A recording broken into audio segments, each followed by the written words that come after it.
like we did in the creating a budget and getting out of debt with a firm foundation. When I think of wealth, money doesn't even come to mind. It's definitely not the first thing that enters my mind. Being wealthy is the ability to help others. It's understanding yourself. In order to become wealthy, you must understand yourself. You got to understand who you are, what your purpose is in life, and where you're headed. Nelson Nash once said, plan as if you're going to live forever and live as if you are going to die today. So we're going to start our wealth creation, building that solid foundation with the infinite banking concept. And if you really think about it, it says to plan as if you're going to live forever. If you were going to live forever, wouldn't you build a solid foundation for creating wealth? Think about your situation now and what you've accumulated so far. If you didn't have that solid plan and you didn't build a solid foundation, your life, if you were planning to live forever, your life would technically just be a loop. You would be doing over and over and over the same thing and getting back to the same spot. That's why when it comes to wealth, I think of it in a different manner than just money. Because if you lived forever, would you want to go your whole life and never give? Would you want to go your whole life and never help anyone? Would you want to go your whole life and just struggle over and over and do the same thing over and over? I just want to make the point clear that this is titled creating wealth. It's not titled getting rich or getting money quick or fast. We are building a solid foundation to build wealth to last you a lifetime and in your future generations. Technically, that saying is correct. When the plan as if you were going to live forever, you will live forever through your descendants or through your offspring. So this plan, we are technically planning as if if you just had a 401k, or if you just never created some type of wealth building vehicle that would last after you're gone, then you didn't technically plan forever. So, we're going to plan forever. You'll hear a lot of YouTubers or people say that to keep your channel within your niche. Well, and I get that, because if you are trying to help people, if you're trying to help them understand, you're going to help them understand something that been through or have some knowledge of. Well, I know what it's like for that 18-year-old that just got out of high school. No direction. We just went through 12 years of school, 13 years of school plus, and you get out and you have no idea what to do in the world. You have no goals, no purpose, you don't understand, you just thrown out into the world. So creating wealth is basically like starting a business. When you first start, your goals, your being what you're supposed to do, you got to think of it kind of like this. It is mind, body, and soul. We are a trinity. We are mind, body, and soul. So when your direction, no matter what point you are at life, should be a balance between your mind, your body, and your soul. So mind, when I think of mind, I think of finances, knowledge, gaining more wisdom. That's what I think of when I think of mind. When I think of body, I think of health. So you should be focused. You should be focused on your health and your wealth. And then when I think of soul, I think of creator or some being higher, or maker. We were made by someone. And so you have to have a balance between your mind, your body, and your soul. And that is your purpose in life. And each one of those can be so in depth and go into so many different things, but we're going to focus on wealth. So, I can relate to that. So if you are a teenager, just think that, okay, I am going to plan like I'm living forever. And we will start this with the infinite banking concept. This is going to be our solid foundation. If you are a young adult, I've been through that also. You don't want to, it says to live as if you're going to die today. If you were going to live as if you were going to die today, would you want to be going to work?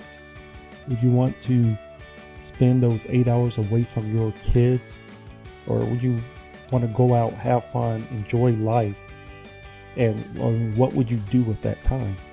If you were going to live today like you were going to die today, and you have never built or created wealth, there's probably not much you're going to do. I mean, you're going to spend most of that time with your family, but it's planning and living. So yes, you need to experience life. You need to be able to go out and do things, but it all starts with this solid foundation on creating wealth. So no matter at what stage you are in life, if we are planning on creating wealth like we're going to live forever, you can start at any age, because that's what we're doing, and that planning will go on after you're gone. And so guys, as you notice, you won't see the infinite banking concept on this page, because the infinite banking concept, it is that tool, that vehicle that will allow us to plan as if we were living forever. It has the tax benefits, it has the death benefit, it has all of the growth potential without risk. So it's a perfect foundation for starting our wealth building journey.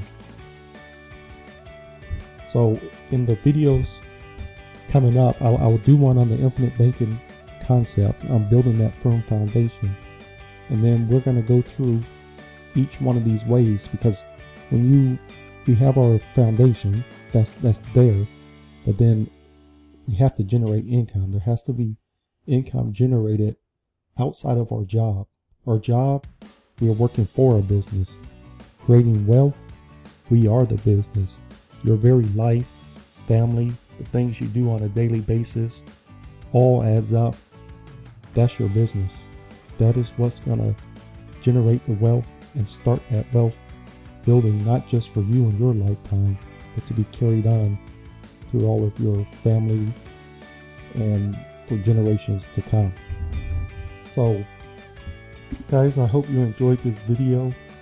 In the next video, we will start with dividend income.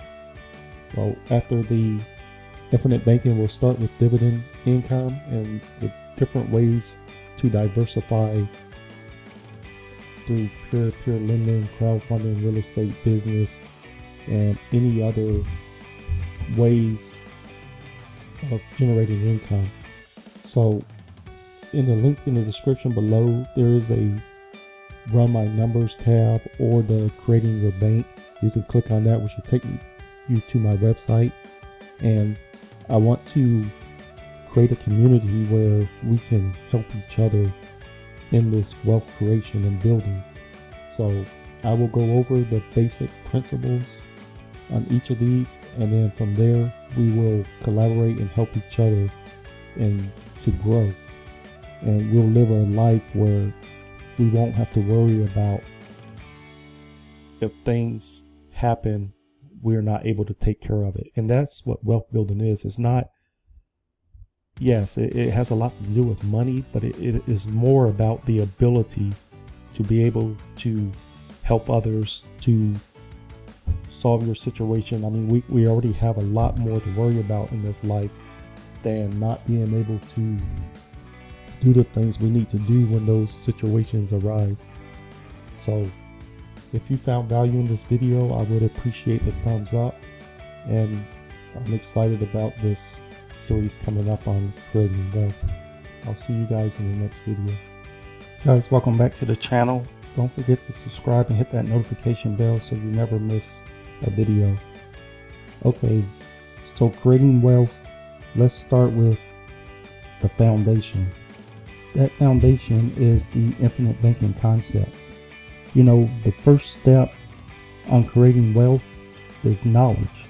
If you don't, this whole wealth building journey, you should be in constant learning, constant reading, the things gone over.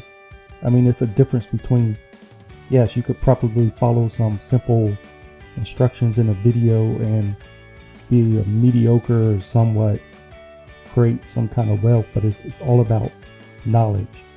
Take these videos and the concepts in them and learn it for yourself. Find out what you need to do to learn it. If you don't understand or know the infinite banking concept by now, that's the first thing you need to do. Don't just follow a video, but read, study, learn, ask questions. There is a link in the description below to IBC Global. IBC Global, those guys will educate you on it. You can use their resources, use their help, ask them questions, gain an understanding on what you're doing before you do it. So if you haven't done anything with the infinite banking, the first thing I would suggest is to read Nelson Nash's book, Becoming Your Own Banker.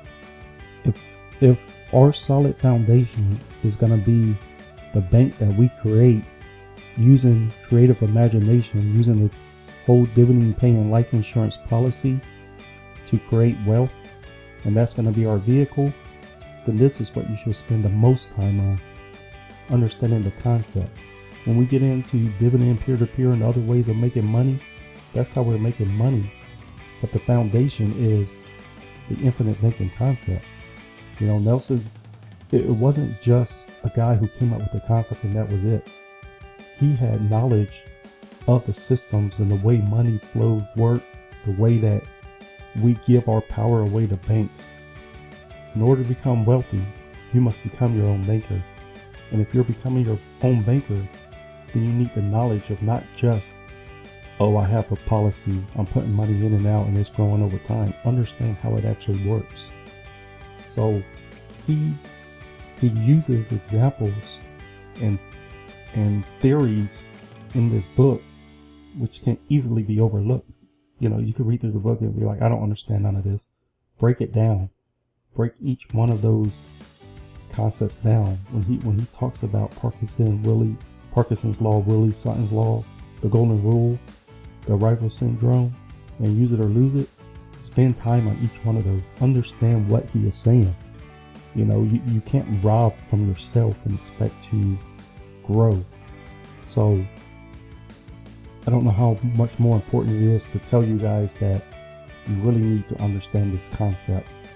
And it can't just be, I'm going to follow what a video said, I'm going to talk. I mean, once you understand those concepts, then contact IBC Global, then use, you know, in becoming our own banker, we are technically starting a business.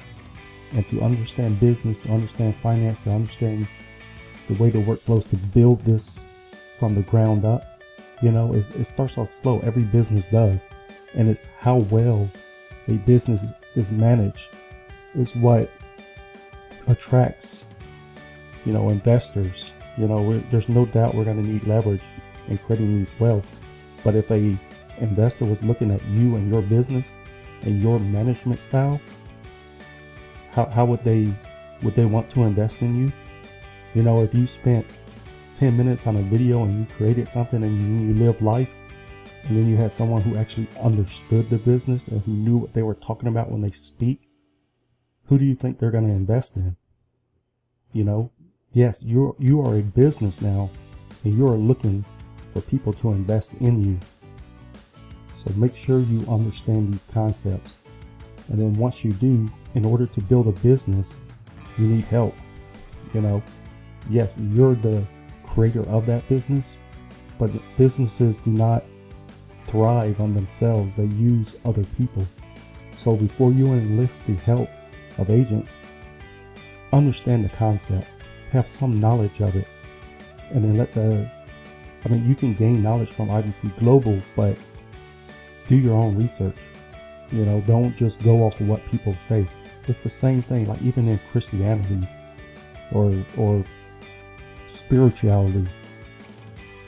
A lot of people follow man.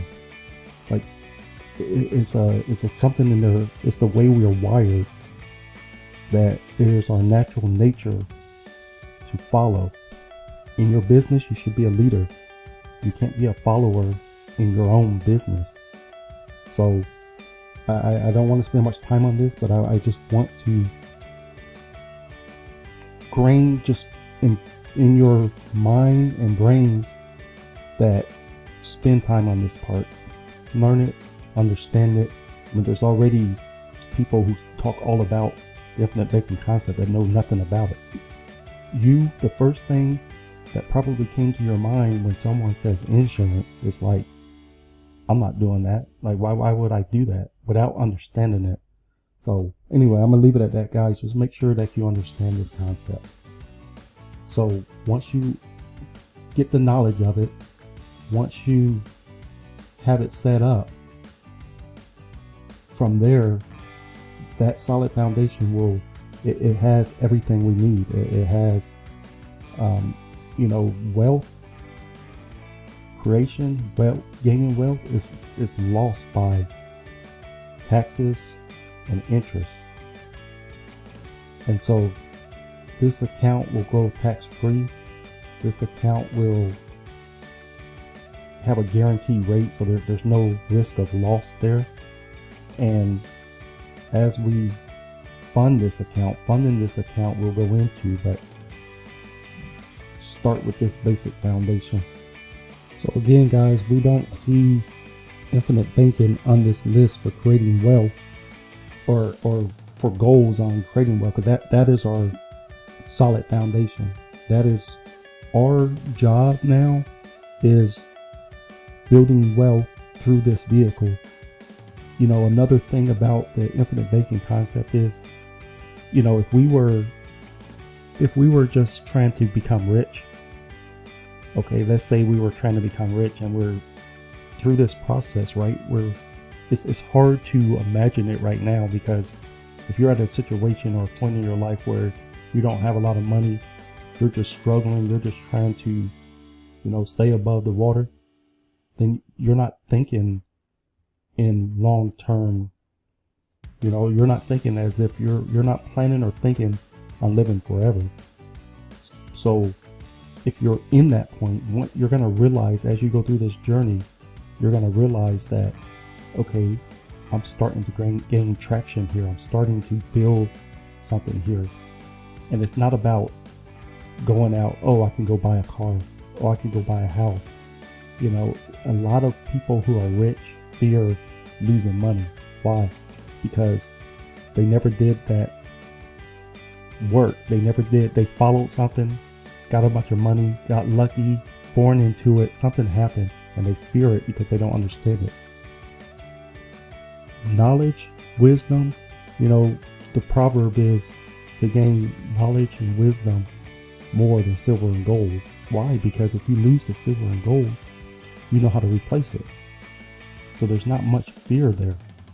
So having the infinite banking concept, once you gain a bunch of wealth, what are you going to do with your money?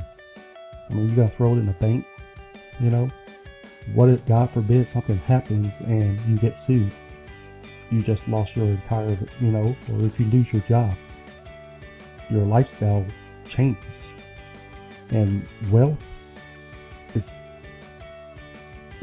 if you want to think of it like a lifestyle, it's the ability to be able to do anything. It's the ability to be able to help a crying kid that gets no toys at Christmas. It's the ability to be able to give shelter to a homeless for a day or two. Think of your current situation. Would you just go out and spend $1,000 on a hotel or $5,000 on a hotel for a week for someone who was in need? You know, will you be able to go out and donate money to help the starving? You know, these are probably things that don't even cross your mind because you're so busy on day-to-day trying to get money. That's not what wealth is. Wealth is ability. Would you be able to go to a homeless shelter and feed the poor? No. Why? Because it takes time. You can't do it because your time is spent in a career or in a job, you know, trying to create money. You know, money, this isn't about money and the love of money. It's about, you know, your kid who's just constantly wanting your time and attention, but you can't. Why? Because you're so focused on you have to go to work, or have to get money, or have to pay the bills, or have to, your mind is not there. And that's what wealth is. Wealth is the ability for your mind to be able to do. Can you go out and witness to someone?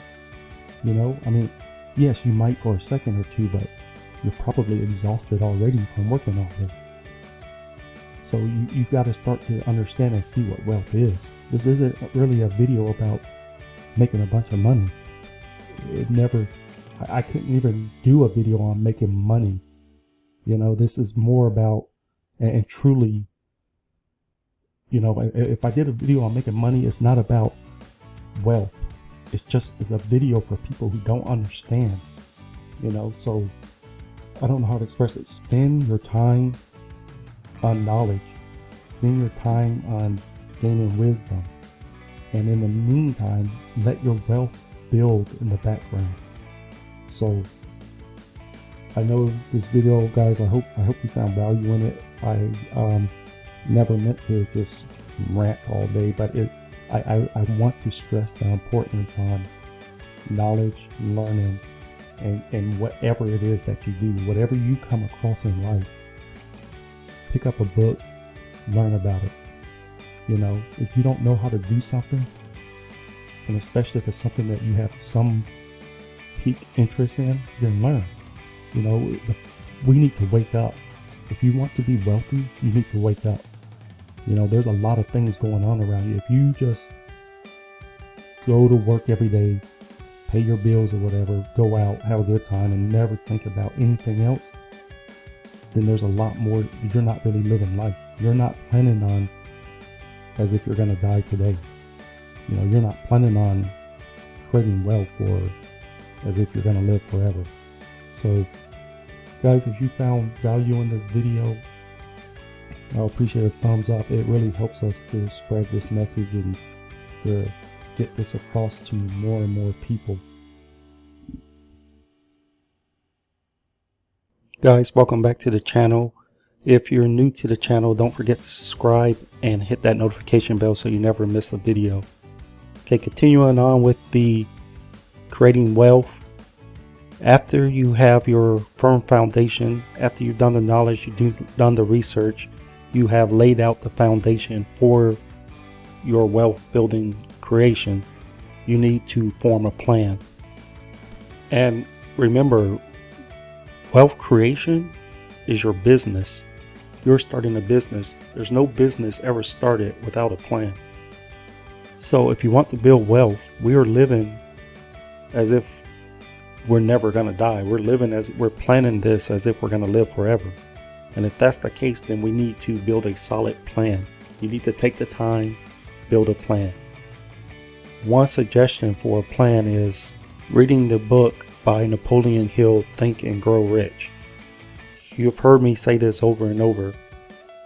Everything is about knowledge. It's about knowledge and wisdom. If you don't have the knowledge, wisdom, or even ideas on how to create a plan, write a plan, or what to do, maybe you never even thought of that in your whole life. Like a plan, like you literally need to get out sheet and paper and write out plans, thoughts, actions. What do you want? The very thing is to do, just to do. I mean, you could sit there all day. You can have thoughts in your head all day. You can have ideas all day long. But if you never do anything, it will never happen. The whole point is to do. Just start. Just do it. Don't procrastinate. Don't wait. Start.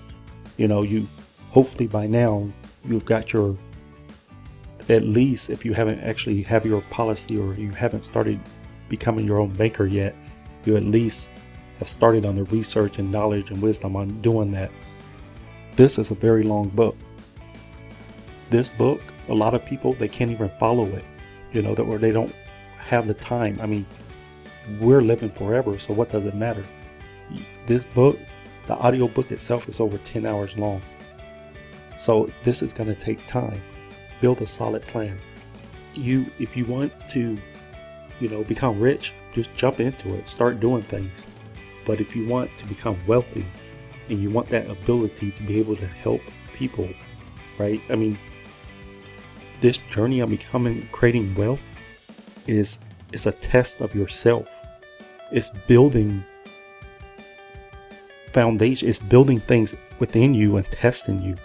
When I talked about in the earlier video about, helping the poor or helping the starving, right? That takes time.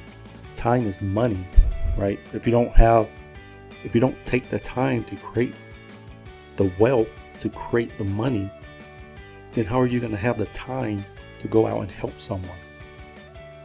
What value is your life? I mean, this whole creating wealth, it's a lifelong process, and it's kind of each step in this process is letting you know who you are. It's letting you know if you have the ability to even do this.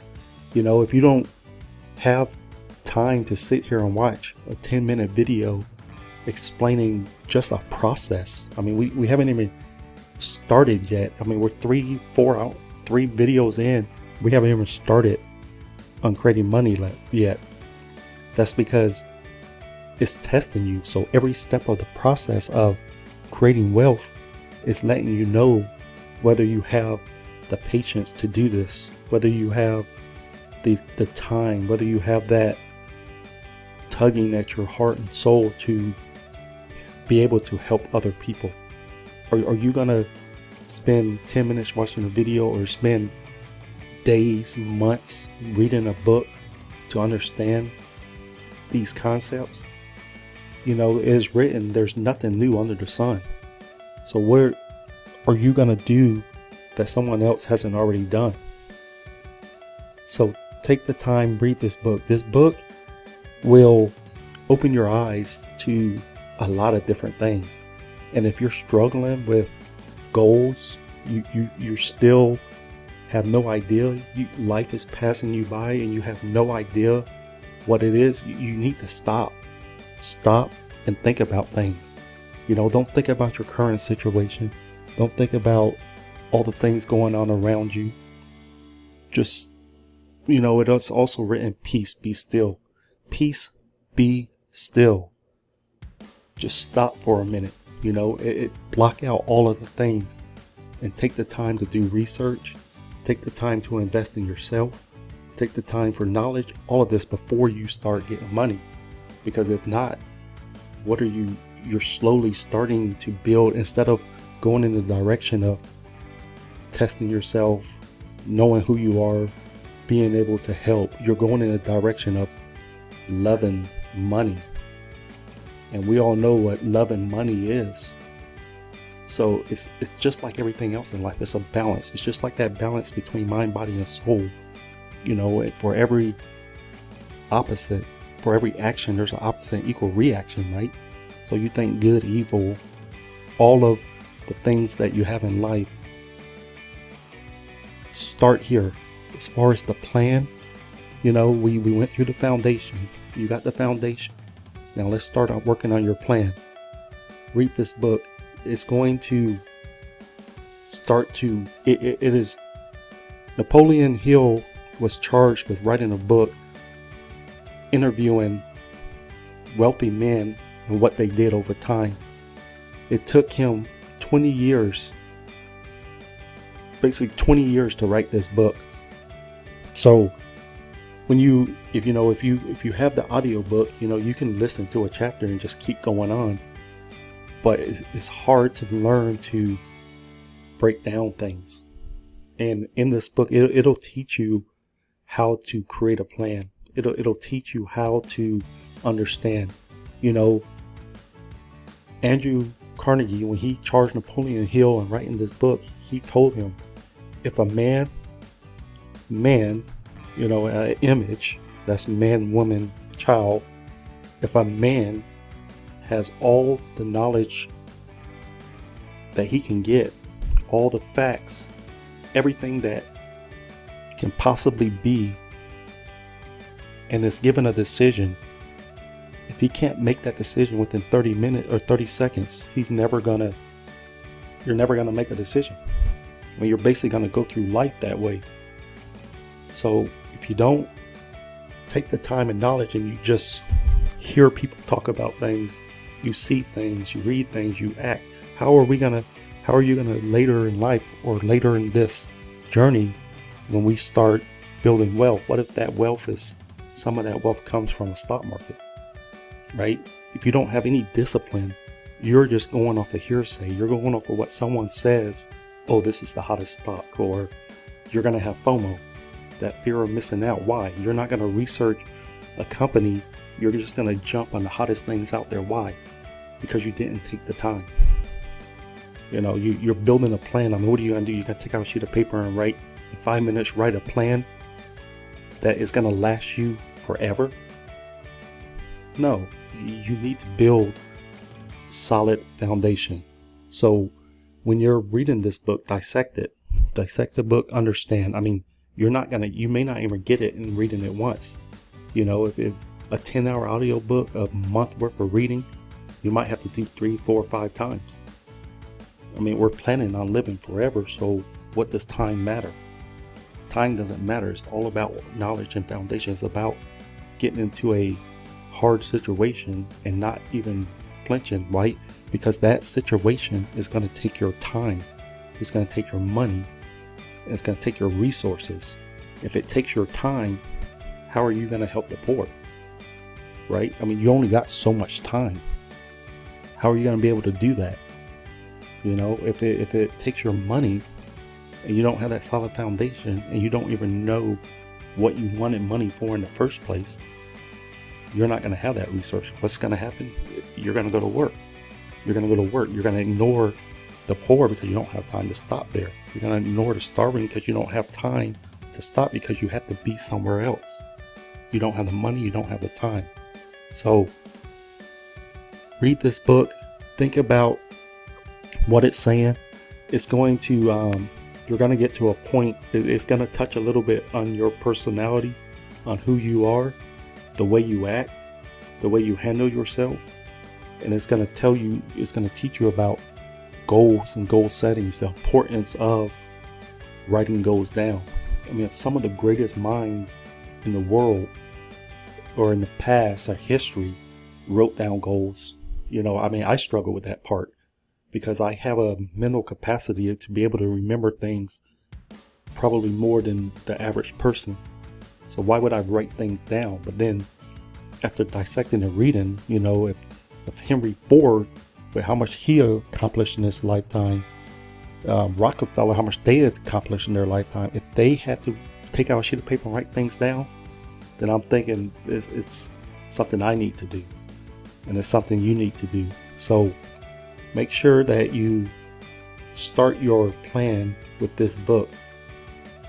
And when people, another thing you're going to notice is when people start talking, you're going to start seeing this world, seeing this life in a different point of view. You're going to hear people, you're going to see the ignorance of people, and you're going to see, you know, the plan on life and how things work. Everything that you're learning, everything that you're researching, your life is going to start to change. The way you do things and the way you see other people do things is going to change. The very essence of money and the way money works will you're not going to no longer think of, oh, bills are coming up, what am I going to do? Or my kids are hungry, I got no way to feed them. I mean, what do I do? Do I pay the electric bill or do I buy food? All of that is going to become faded memory, and your life is going to start changing. So spend the time with this book, dissect it, write out a plan. Just like with any business, you're going to write up your business plan is what it is. And you're going to daily be reminded of that plan. And it's going to help keep you on track. Guys, I hope you found value in this video. I would love to see your comments below on what you thought of it as you read this material, as you start to gain knowledge, as you start to gain traction. I would love to see your comments and see exactly how you guys, if you're starting to see things in a different light, if you're starting to understand things in a different way, I would love to see your comments in the section below. Okay guys, I will see you on the next video. Welcome back guys. Before we get started, I wanted to take a moment here and go over just one more thing. Hopefully you have your plan built. Hopefully, at this point you're out of debt or have maybe just your mortgage or something left. And there's different ways of generating income. So hopefully you devise a plan between these different ways, and there are other ways on top of this. If you're an accredited investor, and if you don't know what that is, it just means you have a net worth of at least $1 million, excluding your primary residence, or you need to have made a few $100,000 for the last 2 years and expect to make the same amount this year. So there are more lucrative ways of investing, but for the everyday general, just getting out of debt and about to start, we'll go through these different things.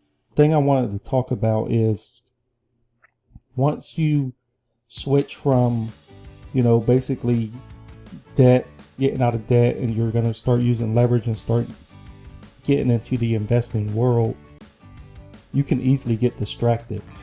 There's a couple things here. First, it's gonna be a new way of lifestyle. It's gonna be a difference that you may not have experienced in a while. And so once you get out into the investing world, you can come across all different types of things. And if you don't do your research for yourself and you don't understand a lot of these things, it'll be easy for you to lose track of your plans and those goals that you made. And getting ready to do all of this, it's kind of like when you first get out of high school and you're thrown into this whole new world. If you go in unprepared, even though you made a plan, sticking to that plan sometimes can be hard to do. It can throw you off because you start getting around new people and you start learning new things and you start understanding new things that it could just be distracting. So one of the things I recommend doing, either before you start would be the best, or if you already started, is read the book The One Thing by Gary Keller. So it can be overwhelming, I guess you could say, in a way that when you first start, and your mind will start to wonder and come up with different things. And this journey on building wealth, the process of accumulating wealth can sometimes be lonely in a way. Especially if you come from a world where you have constantly been struggling your whole life, or you just worked really hard to get out of debt, you're gonna face a lot of problems. You're gonna face, people as you learn, and that the more you start to learn, the more you read, and the more this stuff starts to resonate with you, the harder it's gonna become. There's gonna be a lot of obstacles in your way, and people are not really gonna understand at first where you're coming from, because you're used to a lifestyle of, up until this point in your life, you never really stopped and thought about these kind of things. I'm speaking mostly to people who are new at this. So the one thing, the good thing about it is, according to Pareto's principle, 20% of the effort produces 80% of the results. So it's, once you focus, once you understand what you're doing, once you have your goals written, that's why it's important to follow these steps, because you're already going to have so much other things thrown at you in life that you have to be single focused. It isn't, we live in a world and society today where, this book talks about multitasking. Multitasking was, people believe that even, originally when that term came out, it was for computers, and even computers don't multitask. You do one thing at a time. And this book, the one thing, you can apply that to the focus on what you're doing. You created a plan. You worked hard, you got out of debt, you created a plan to create wealth. Your one focus should be on that creating wealth. And these different ideas and all these different things, don't get me wrong, if there's like in the book, Becoming or Think and Grow Rich, when an idea happens, when your subconscious gives you an idea, you have to act on it. But as far as, deviating from your plan or, trying to do other things, it's all going to end up becoming a waste of time. And you're eventually going to come back to the fact that it was that one thing that you were doing that was working well. When you find that one thing that works well, that's where your focus should be. I know in my life, I had the plan, I had the focus, and then that's exactly what happened to me. I started reading, understanding, listening to people, listening to different things, started doing other things, and I've noticed that it wasn't quite working, so I redid everything, started back at the beginning from what I originally planned, and how much more effective it is. Even, instead of jumping on every, because you're going to have all these different hot items, different things coming out. If you stay focused from the beginning, it's going to save you a ton of time, because eventually all you're going to end up doing, you're going to end up coming back to that original plan that you had. So if you spent the time, you did the research, you understand everything, you created a plan, just read this book over and over if you start getting off a track, and it'll put you back on that focus.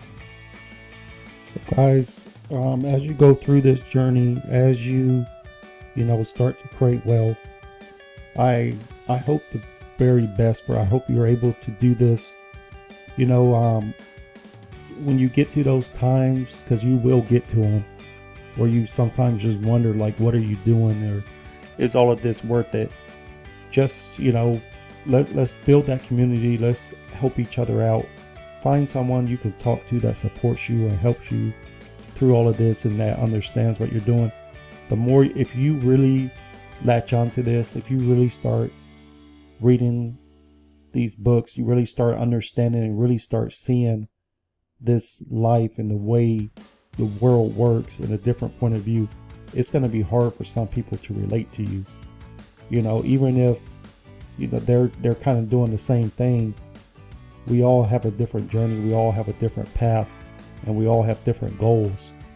And so it's going to be tough. You're going to have those times. And I'm working on my website. I'm going to be creating a better blog and a better place for us to communicate, to help each other out, learning from experience and learning from people who's done this and been through this journey. They know exactly what I'm talking about.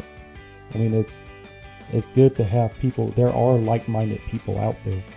It's just a matter of finding them. It's just a matter of putting in the work and a matter of understanding. So guys, I hope you enjoyed this video. If you have any questions, if you have anything you want to talk about, if you found value in this video, leave a comment below. I would really like to see some comments. Let me know if you enjoy these kind of videos, if you like them. And if you click that notification bell, clicking by subscribing, clicking the notification bell and the like button is helping the channel to grow. It's helping what you may be starting to see. It's helping to spread that knowledge out to other people, and hopefully someone out there because the biggest thing about all of this is that it comes across you. Coming across, finding this, the earlier you find it, the better. No matter what stage in life you are at, if you find it, that's still fine, but the earlier the better. And the struggle. So let's try to help each other. Let's help this message get out. Let's help more and more people find this content and start building wealth for their life, for their family, and for their future generations. So I'll see you in the next video, guys. Guys, welcome back to the channel. I wanted to briefly go over the infinite banking concept, or foundation for building wealth. A little bit on how it works, what to expect, and things like that. So I kind of wanted to tell you too why I've came up with this. In my research, on basically building wealth, and I don't know why, but for some reason rich never really stuck in my mind. It was always wealthy. And wealth has a lot to do with health. Even in the infinite banking concept, depending on your health, the actual concept itself can be more lucrative than normal. So I wanted, when I started researching all of this verse came across my mind, and that is Proverbs 16. How much better to get wisdom than gold, and to get understanding is to be chosen rather than silver. So I searched for this like I was searching for wisdom and knowledge on the best possible thing that could be. And in my research and everything that I've done, read, looked up, talked to, I've found nothing better than the infinite banking and velocity banking combined. Those two combined are really powerful. And just on a side note, as far as health, depending on the health in your body, or what you're trying to do, which I struggle with a little bit, it's kind of like a thorn in my side, but I found nothing better than intermittent fasting with the healthy keto diet combined. That's, if you're struggling with that, look those two up. So first, I'll kind of break it down as far as how the breakdown works. Understand that, just as a disclaimer, all insurance companies are not the same. Insurance companies do things a different way. The infinite banking concept is using creative imagination to mimic what a bank does. The concept, the bank part of it, is the insurance policy. The insurance policy can be designed in such a way to where it can maximize the cash value. That's why if you watched the other video on infinite banking, agent selection is the most important. It is their total knowledge, their understanding of the concept, their knowledge in designing the policy. If they worked in it, there could be agents who never actually worked in the field, who went through Nelson's course and is designing the policy, and they may not quite get it. So it's really important to make sure you select the agent. I mean, that in itself, the research is valuable just to find the right agent. So you'll have a premium, right? This premium is up to you. You can set this premium at whatever you want. So if you set the premium at $500 and the PUA writer, the premium buys you a death benefit. The death benefit controls the MEC limit. The MEC limit is a modified endowed contract. It is the limit which makes this whole thing tax-free. If you go 1 cent over your MEC limit, it all becomes taxable. But you don't have to worry about that. The insurance company will kind of flag you or let you know that if you're doing it before you go over your MEC limit. So going back to the insurance companies, you have direct, non-direct recognition. You have companies that will allow you to put, so once you pay your premium and your rider, this PUA rider buys more. See, then this is where if an agent doesn't know what they're doing, it can really, when people, some people don't believe in the concept. I'm not here to convince you to start a policy. If you've done the research, if you've read the books, you've followed everything, there's no convincing needed. You're gonna need it. You're gonna want it no matter what. But basically, the PUA rider buys more death benefit, which allows that MEC limit to be increased, which basically the MEC limit is your cash value allowance.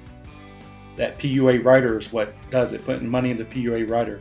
So if you set the premium for $500, the PUA rider amount, it ranges, it varies, depending on, the policy sum. When you have the cash value, so if you have a premium of $500, a PUA rider $125, you'll have a total of $625. That $500 premium allows you to put in to cash value or MEC limit 10 times your premium. So and as far as putting into cash value or MEC limit, this is where insurance direct and non-direct differs, because one will allow you to put in anytime you want. The other will allow you to put in on your anniversary date. You have a 30-day window, and it ranges 30, somewhere around there, that you're allowed to put in, and then you can no longer put in until your next anniversary date. So that's why, again, guys, there's a list of agents, but in the link in the description below, there's a link to IBC Global. That link, they'll help you understand all of that. They'll help you, they'll send you information to where you can educate yourself on it. But once you set your premium, you have a MEC limit. That MEC limit, you can then choose for how long you want to fund this premium. So if you set this funding years for, let's say you do 10 years, right? So you'll be allowed to put up to $5,000. That's premium and cash, and it all included. That's $5,000 total, including your premium and rider. So that'll be about $4,475, something like that. You're allowed to do this for 10 years for a max total premium and cash of $50,000. After that, you're not allowed to put in anymore. You can still withdraw unlimited amount of times. You can take out as much as you want, put back in as much as you want. You just can't go above your MEC limit. So that's where that decision comes in. It's kind of you really need to do research, and you have to think in a way that now, the first 2 years, this becomes more lucrative after the first 2 years. So you got to think in a way, okay, it's going to take me 2 years. That's 2 years of my life.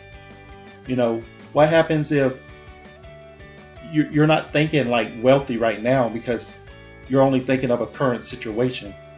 So let's say your situation changes. You get raises at work. You start eliminating debt. You start creating wealth.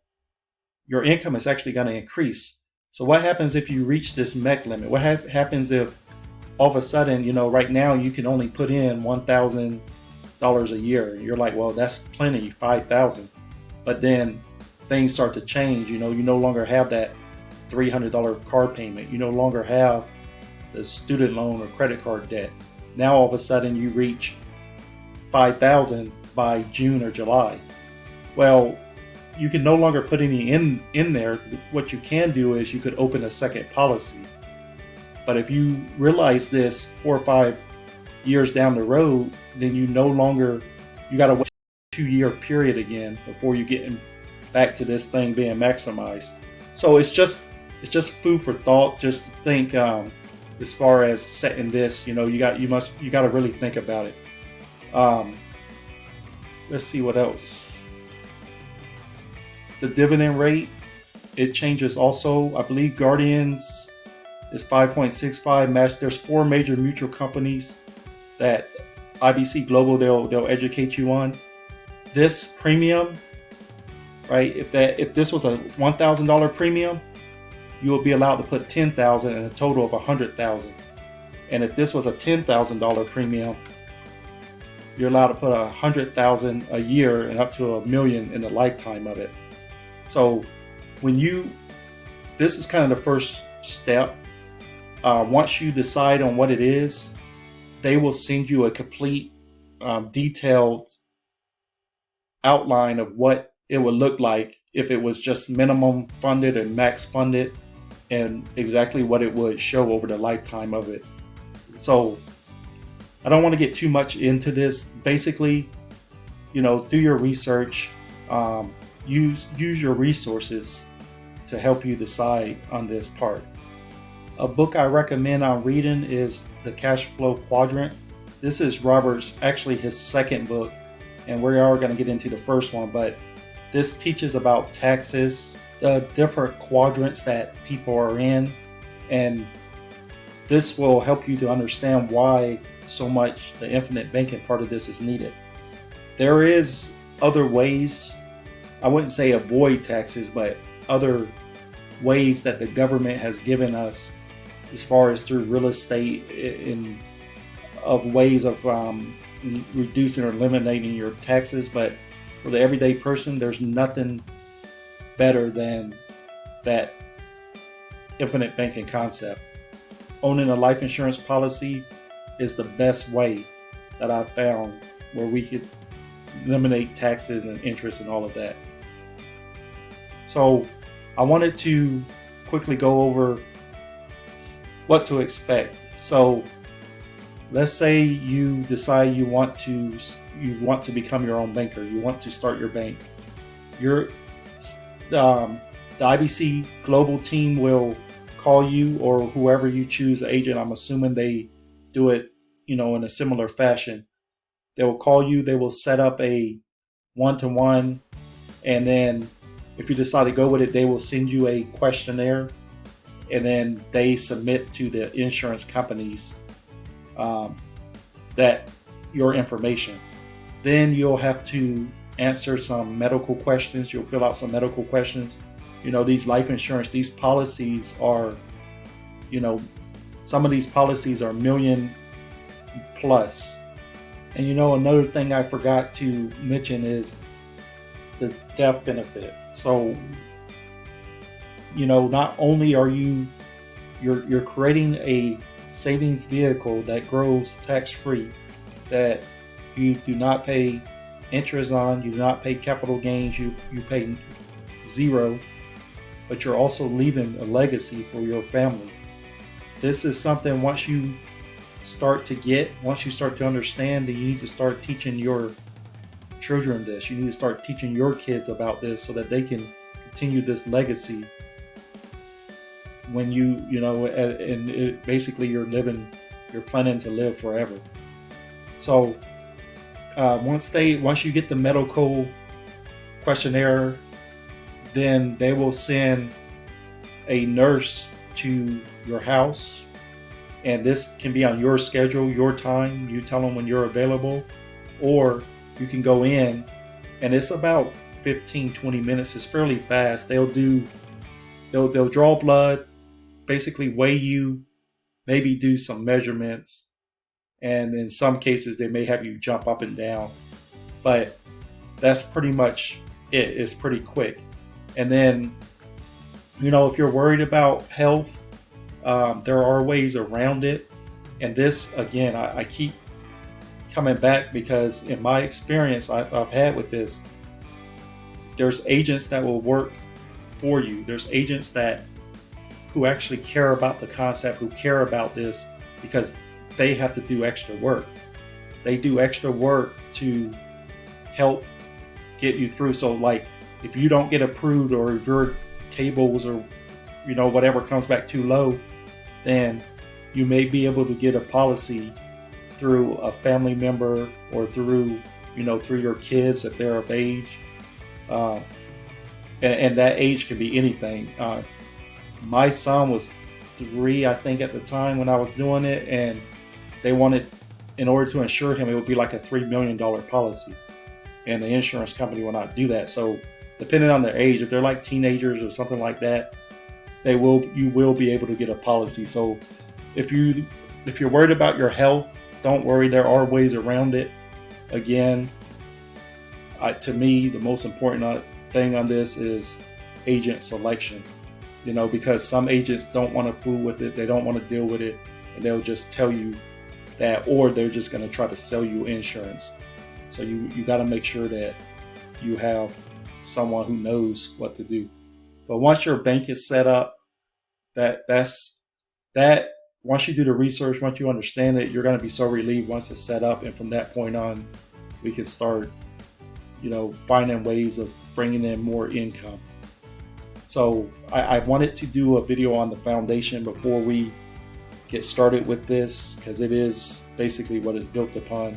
Again, in all of my research and all the ways I was looking on creating wealth, granted, obviously big businesses, corporate ladder, there's ways of gaining wealth. But if you want that financial freedom, if you want to live a life and not deal with the headache and stress of so much other things, then this is the best way I've found. Now, your cash flow is going to be a huge factor in it, but this is one of the best ways I've found so far. So guys, if you enjoyed this video, I appreciate a thumbs up. It helps us to reach more people. Don't forget to subscribe and hit that notification bell so you never miss a video.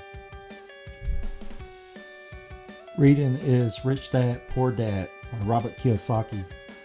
In the previous video, we talked about the cash flow quadrant, which is actually his second book. This is the first book that he's written.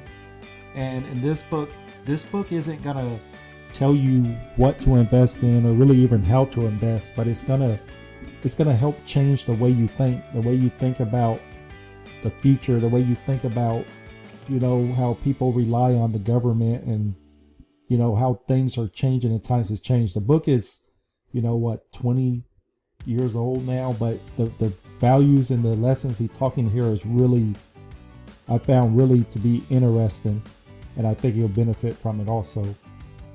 So while most of this is basically on passive income, you can also use just about every one of them also for capital gain.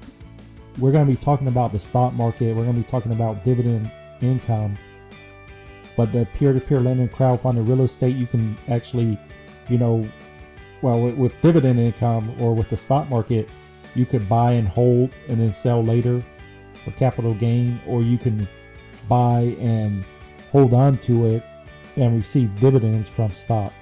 Just like in real estate, you can flip a house, or you can buy that house and rent it out. And the same with business. And every single one of these, it's usually either or, it's the type of person you are. So just a brief, here's basically the stock market. I'm gonna try to stay focused here, and I'm just gonna go over the dividend income and a little bit on stock market. But before we do that, since if you work your way, you created your plan, you've gotten out of debt, you got the flow of all this down, and you may have you started your foundation. Now if you were able to fully fund your bank, then you can look at creating more income. If you haven't fully funded your bank, and since we're about to dive into the stock market, understand that the stock market, it can be a total beast. I mean, it can be there's a lot of people that lose money in the stock market, and there's no doubt that at some point you will lose money in the stock market too if you're going to be investing in the stock market. So going into the stock market, there's so much to learn and so much to understand about the stock market, and that's why building a plan even around this is going to benefit you. So the stock market goes through what's called a stock market correction. Right now, usually that correction happens every 4 or 5 years.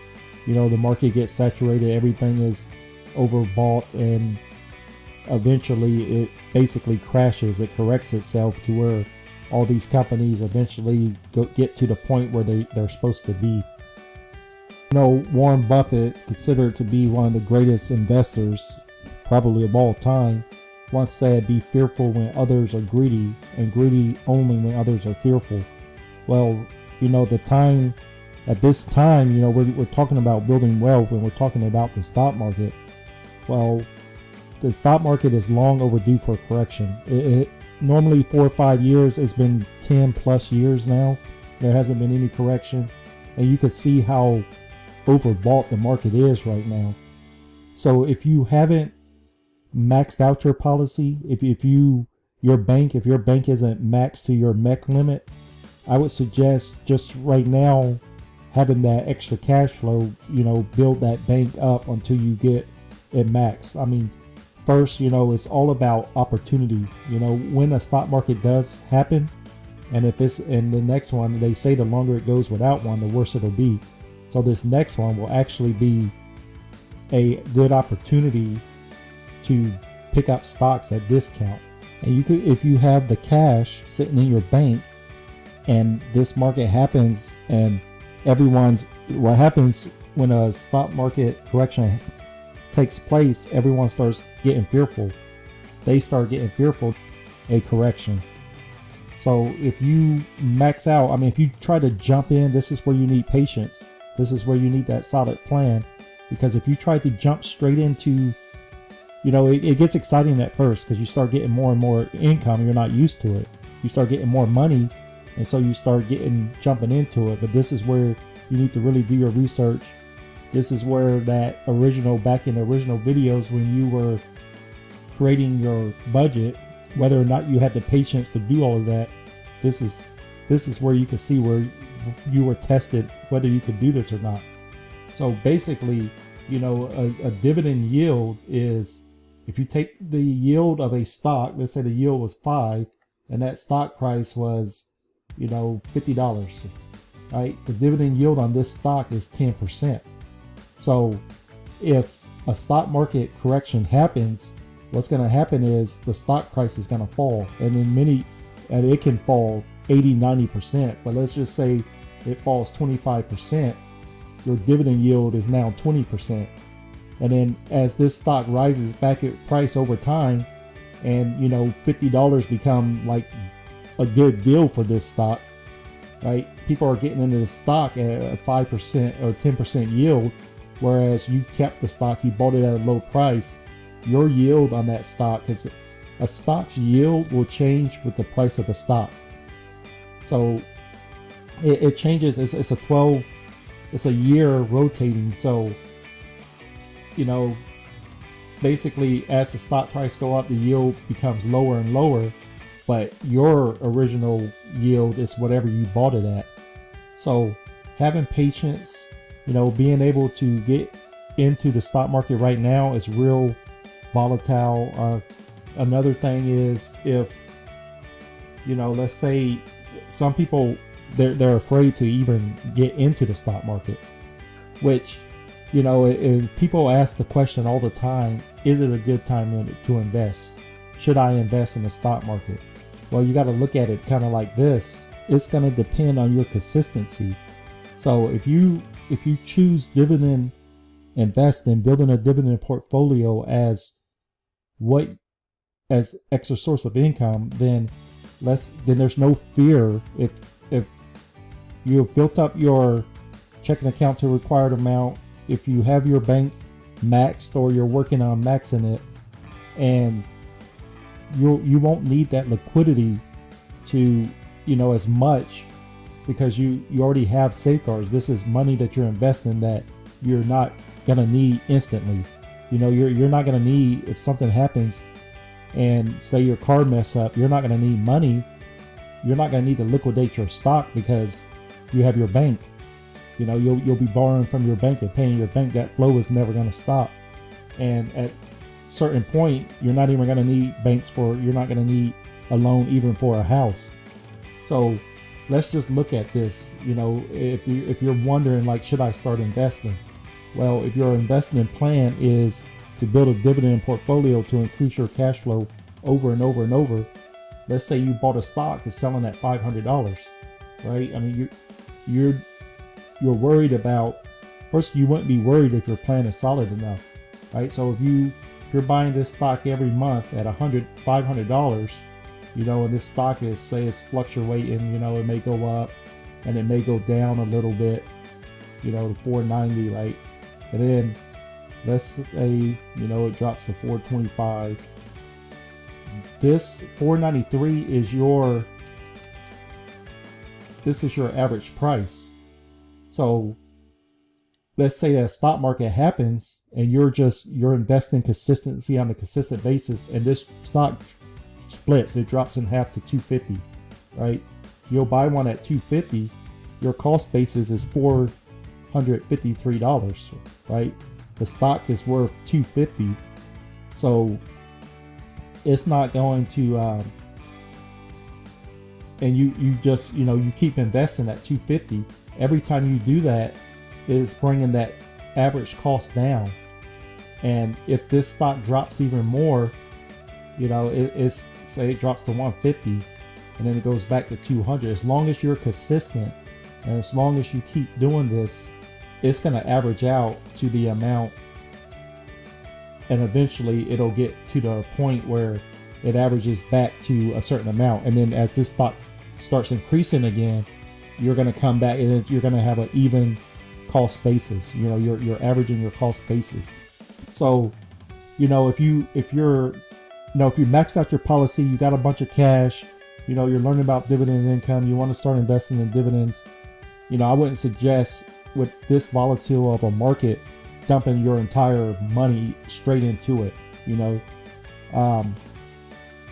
If you get off track, everybody's different, and a lot of people like to diversify between the sectors. People say buy, Warren Buffett is like, you really think of 10 companies you would buy that you would never sell your whole life, and then just consistently invest and let it grow over time. So there's also, funds that has a piece like index funds that hold a piece of all the stocks. So, the next video will be on dividend income. I kind of wanted to explain the market a little bit and to really make sure that you're doing your research.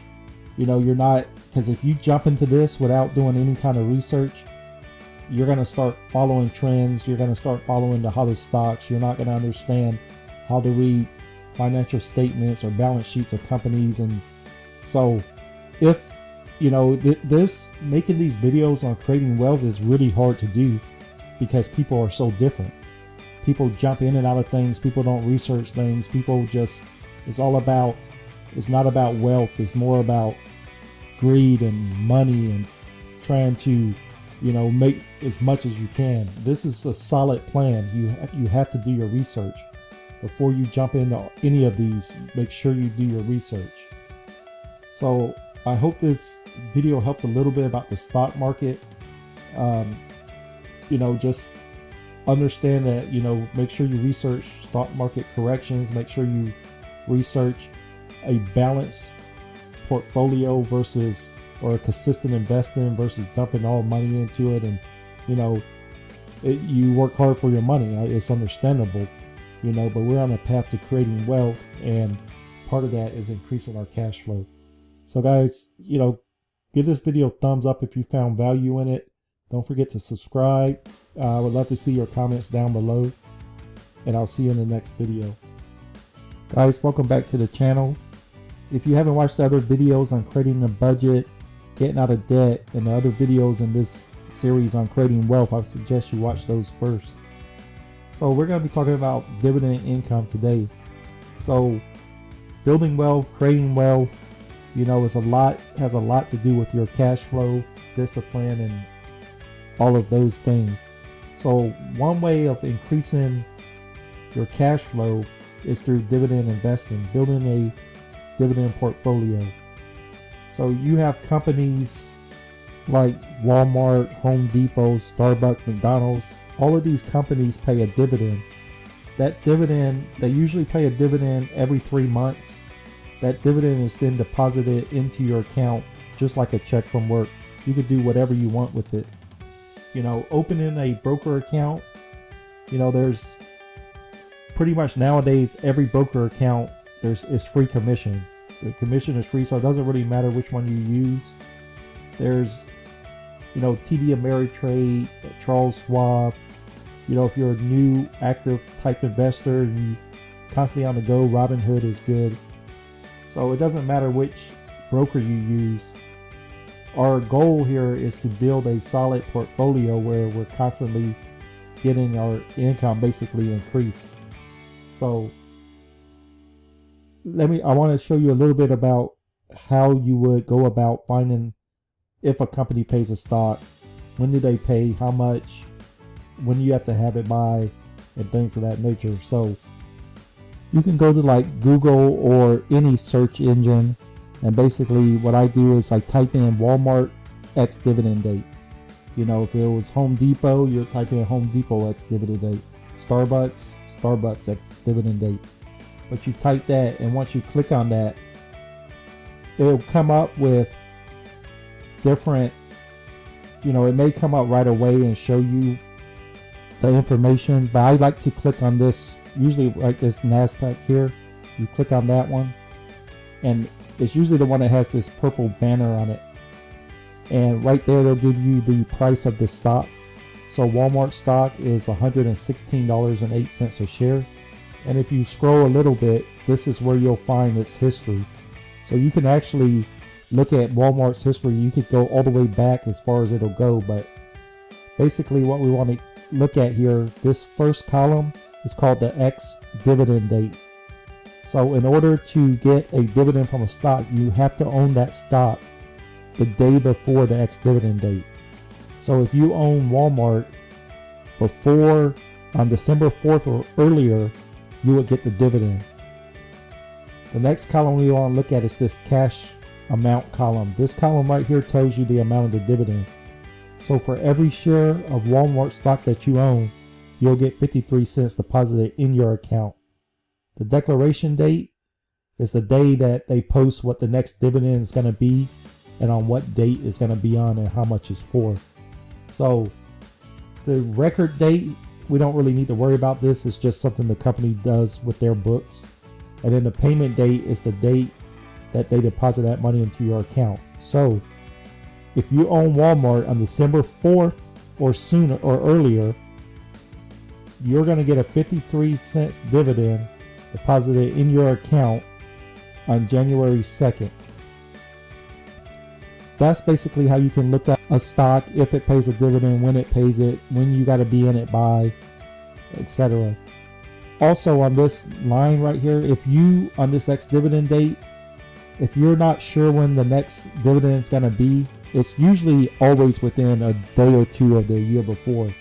So if you look in 2018, August 9th was the X dividend date, August 8th was 2019, and then you look at December 6th versus December 5th. So usually you could tell by that because it's always within a day or two. The dividend amount. So let's say stock A, the stock is $115 and it's paying a 50 cents dividend. Some people, they don't understand this. They think that if the stock goes down to 110, the dividend is going to go down. The dividend stays the same. If the stock is $115 and it drops down to 110, the dividend is still going to be 50 cents. If that stock is 115 and it goes up to 120, the dividend is still going to be 50 cents. So the dividend amount doesn't change. The yield will change because if you buy, the stock, if you bought the stock at 110 at 50 cents, your yield is going to be different if someone bought the stock at 120 and their dividend is 50 cents. So the dividend amount itself doesn't decrease. It's just the stock price will fluctuate. Now a company can decrease the dividend. Now if a company decreases the dividend, and they'll usually let you know they're cutting their dividend. It can be, poor management. It can be the loss of profits. It's not having money. It doesn't have enough money to pay the dividend, and that's part of, what we're creating here. We're creating wealth. And back when I said at this point, people are going to go off and do different things. Some may jump straight into real estate. That's all they want to do. Some may just want to do dividends. Some may just want to start a business. Some may diversify. If there was an outside investor looking at you and the way you manage your business, that's what's going to decide whether they want to invest in you or not. If they just saw that, oh, you got a lot of stock and they just invested in you without doing research, without understanding your management plan, how you run things, that's what happened here. If you jumped into a stock not knowing their business plan, with no idea, you just assume that everybody else is buying it, so it's probably the best thing to do. That's why it's always good. I mean, if you just downright don't want to do any research and you don't want to, you can always buy an index fund, which is a piece of every stock. If you have no idea where to start at, to me, it's like, if you go to Walmart all the time, you got to stop at Wally's World on your way home, and you believe that it's going to be there when you're gone and when your kids are here, then I would say invest in Walmart. If you take your kids to McDonald's for dinner every single day, I would invest in McDonald's, and then maybe Cardinal Health or something, because their health is going to be awful if you do that. But it's just a matter of what you do.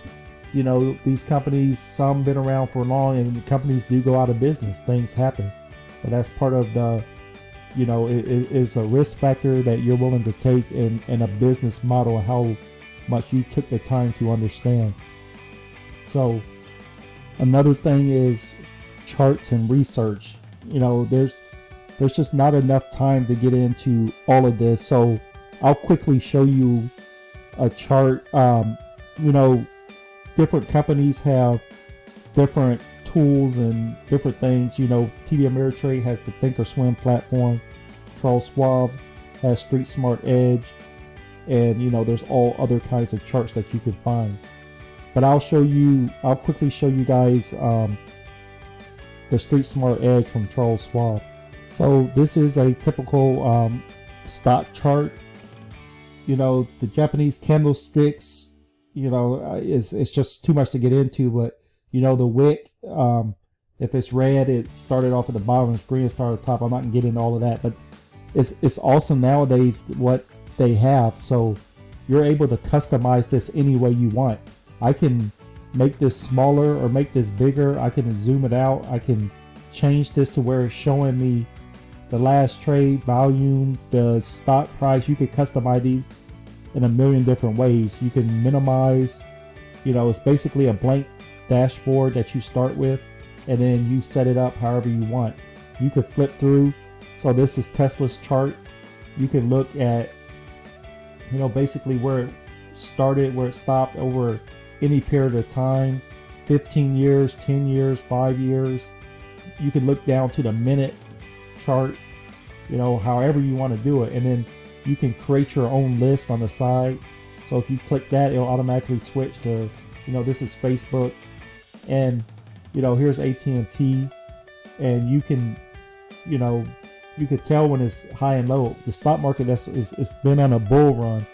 So if you'll once you start getting into the stock market, you'll hear the terms a bull market or bear market. And this is basically, if you really want to remember it, you think of the way the animal attacks. So a bull will attack with its, coming up, and a bear will swipe down. So if it's going down, it's a bear market. If it's going up, it's a bull market.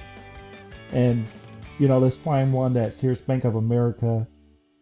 So you can see here on Bank of America, there's kind of a trending pattern. I mean, I didn't plan on getting into this, but basically, if you bought the stock here, right, and then you can tell, like, according to the pattern, usually a pattern repeats itself, but it doesn't have to.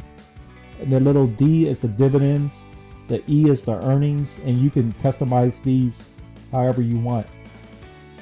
So I wanted to quickly show you this. So, it's all about how much research you do. But if you're down to the basic thing, it all comes down to building a solid portfolio. I know a lot of this can be overwhelming, so if you ever get off the track, just always remember that book, The One Thing, and then keep watching that over and over. So let's look at basically what happens here when you build a portfolio. Okay, let's say you're making $12 an hour. I always like to look at this like hourly, how much you're increasing. It's just something fun I like to do. So let's say you have stock 1, 2, 3, 4, 5. You're building a portfolio. You have $1,000 a month in cash flow.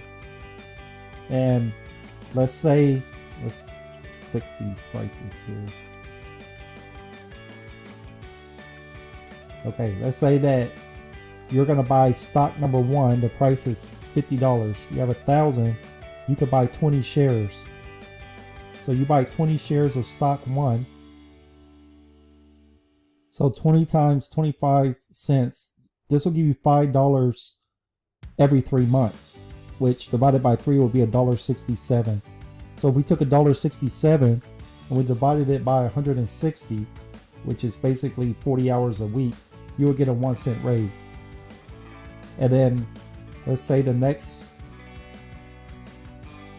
month you have more cash flow, you bought this again, you'll get a 2 cent raise. And the more you do this, let's just say you just kept going, a 5 cent raise. So you could technically get a 5 cent raise in 5 months, where on a normal job you would get 40 cents to $1 once a year.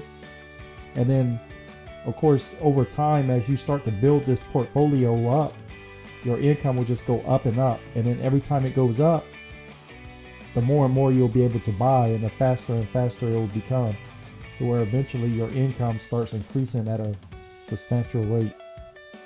So guys, I hope this video helped. I hope it explained a little bit on dividends and how it worked.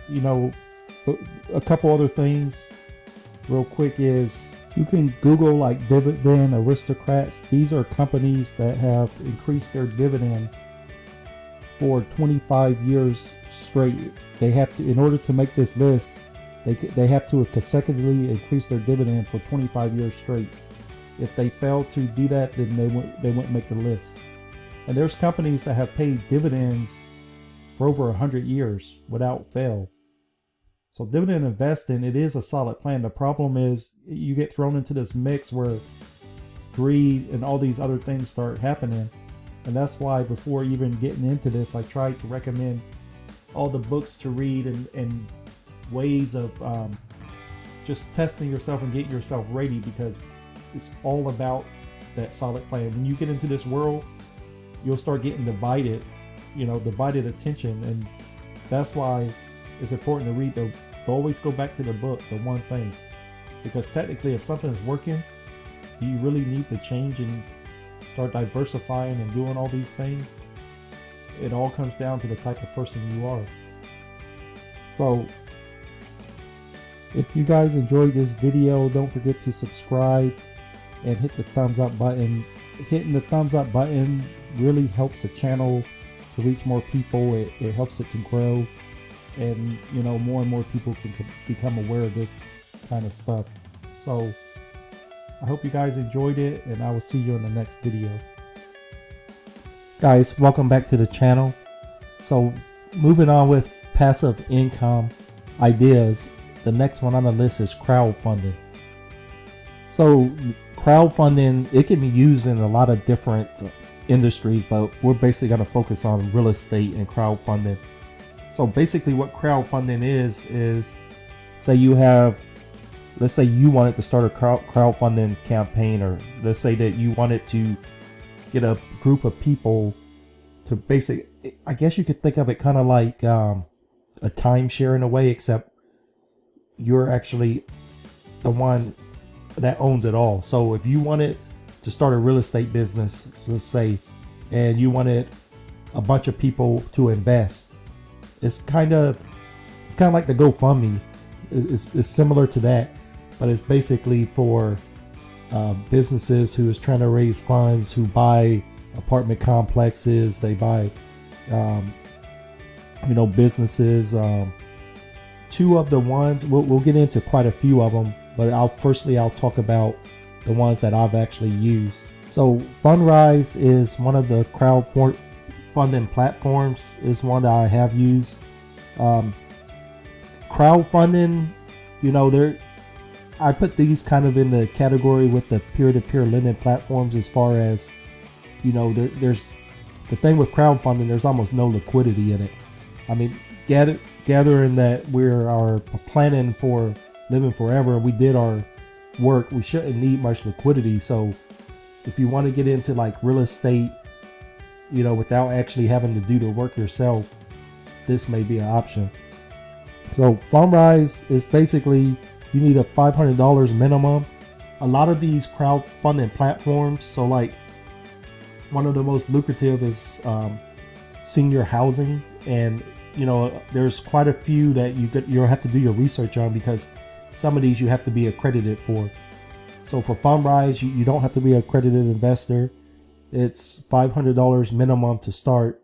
So these companies, crowdfunding, I believe it's been around a lot longer than 2014. But Fundrise, their total returns, this is basically a performance of theirs. It started 2014, they're averaging an annualized return of 12.25, and then 2018 it was 9.11. So these are time-weighted averages. If we scroll here just a little bit, you'll see that the current Fundrise versus, they compared to other real estate type, they're saying they're at 3.49%.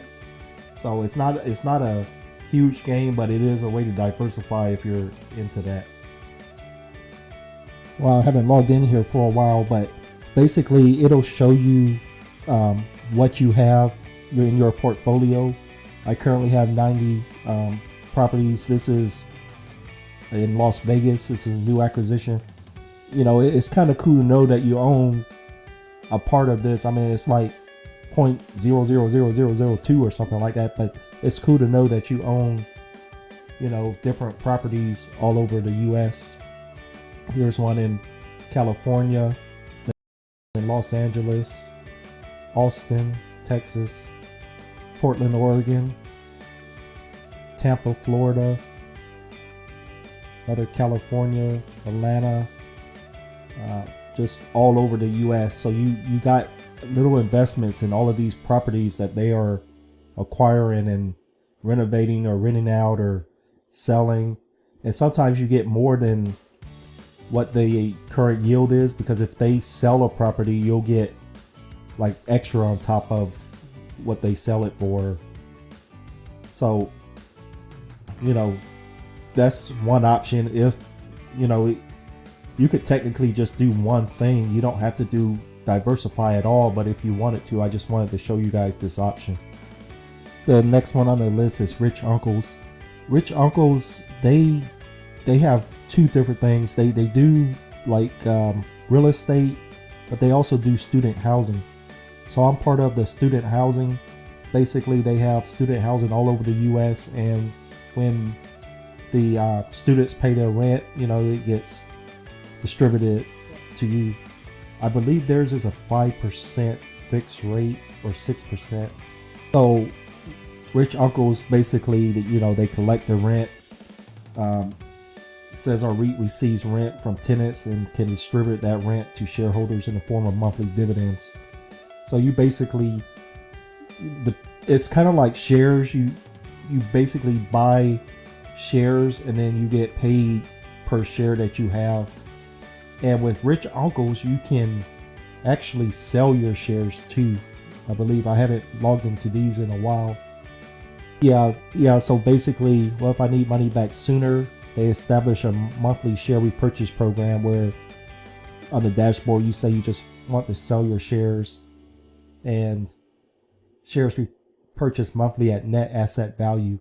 But I think it doesn't say it here, but I think you have to hold these for 3 years before you can do that, or 1 year or something like that. So make sure, if you want to do crowdfunding, if you want to invest in some of these companies, make sure you do your research on them, because they all have different rules, just like everything else in life. So on their REIT side of it, basically on their investment side in the buildings, it's sort of similar to Fundrise, except it's not apartment buildings, which they do have some, but they own the Starbucks building in Kansas City, 24-Hour Fitness in Fort Worth, Texas, Austin, Texas, Illinois. They own in Ames, Iowa. They own the Stadium View Suites. This is a 197 unit student housing property which serves the Iowa State University. So, it's kind of cool. I mean, student housing is something you may never really think of owning, but I wanted to show you guys these different things and the different ways that you can invest. And once you start creating wealth, it's kind of fun to look at the different things and invest in different things. And there's also like startup companies that you can invest in, and there's other ways of investing. And then in San Antonio, there's another student housing. So I know that these companies have a limit, and there's been times where I couldn't invest anymore until I think it was a new year or something like that. So there are times where sometimes you can't get into some of these, but it is, it's pretty good investments. I think, when I was first getting into crowdfunding, and it might have been Fundrise that I was talking to, but I was asking them as far as the risk involved in these, and they said there's not much risk unless like Mother Nature happens and it destroys the building or something like that. So you could do your research on it. Some of the other platforms are like Realty Shares, Ground Floor, CrowdStreet. Ground Floor is a little bit different.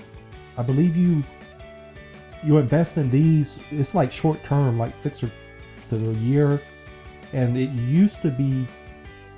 I want to say it used to be for accredited investors, but I believe now it's open to everyone. Yeah, so Ground Floor Real Estate Investment open to all. We are the only investment platform that offers high yield, short term real estate investments to the general public. I remember reading about Ground Floor and I was pretty intrigued by it. I just haven't had time to look more into it yet. So Ground Floor says you can create a portfolio with as little as $10. $10, guys. You earn returns from 7 to 14% depending on your personal investment criteria. So the way it works is a little bit different. See, Fundrise, Rich Uncles, that's more like if you bought a house and rented it out. Ground Floor is more like flipping a house. So basically, you have all these investors here who invest a total of $100,000, and then they buy the house, and then they repair the house. It says 6 to 12 months for them to basically, just like you would do if you were flipping a house. And then they flip it, and this is after it's all settled, and once it's done, they return back to the investors that money. It says 11% here, so it can be, and I want to say when you browse the different ones, it has the return on investment or the interest that you'll be paid. So there are a lot of ways to invest in. With today's technology, they're making it so much easier. It is so much, than, like back the baby boomers or earlier, they didn't have these opportunities like we have today. So, the diversification is one thing that keeps a lot of people, make them feel safer. So if this is an option, make sure that you do research on these. Make sure that before you jump into any investment, you should always do research. And I just want to say, I don't know if I said this in the previous videos, but I'm not a financial advisor. I'm not a broker. I'm just a guy trying to get this out to people. So just, make sure of everything that you see, especially with this channel, that you do research on. I have done a lot of research, but it's more about you understanding what you're investing in, and and have an idea before you jump into something and get locked in. The good thing about these it's a small startup. It doesn't take a big investment, so you can always test it out, and you lose $100 or $500 if for some reason it doesn't turn out the way you like. But In most cases, this is another option for you guys. So guys, I hope you enjoyed this video. I apologize my voice if it sounds funny. I've been feeling a little bit not the greatest today, but I did want to make this video and show you guys another alternate way of creating passive income once you're out of debt or close to being out of debt. So if you found value in this video, don't forget to hit the thumbs up button. I would really appreciate it, and I'll see you guys in the next video. Guys, welcome back to the channel. If you're new to the channel, don't forget to watch the other videos in this series, as well as the creating a budget and getting out of debt. So next we're going to look at real estate. Real estate is no doubt the most lucrative of all of these. Real estate is also another way where you could, by constantly upgrading, not pay taxes. Besides the infinite banking concept, I don't know of any other way of legally not paying taxes. Andrew Carnegie wrote, 90% of all millionaires become so through owning real estate. Mark Twain wrote, buy land, they're not making it anymore. And one of my favorite quotes by Louis Glickman is, the best investment on earth is earth. So guys, no doubt real estate, I mean, it's unquestionably one of the best ways to create wealth. You know, there's many times been said there's more millionaires made through real estate than all other industries combined. I mean, it's the most lucrative, the most solid, the most best way to create wealth. And you know, when you're looking at real estate, you know, you want to definitely educate yourself on it. There's tons of ways, you know, creative financing. There's a vast ways of purchasing real estate, even if you have no money. So there's not even no need to even wait on it. Some of the best author of books, for example, like Grant Cardone. Now, Grant, either you like him or you hate him. I mean, it's basically, if you want a no holes, no take nothing kind of real estate, very, very aggressive approach, then you can read up and study about Grant Cardone and his books and his methods.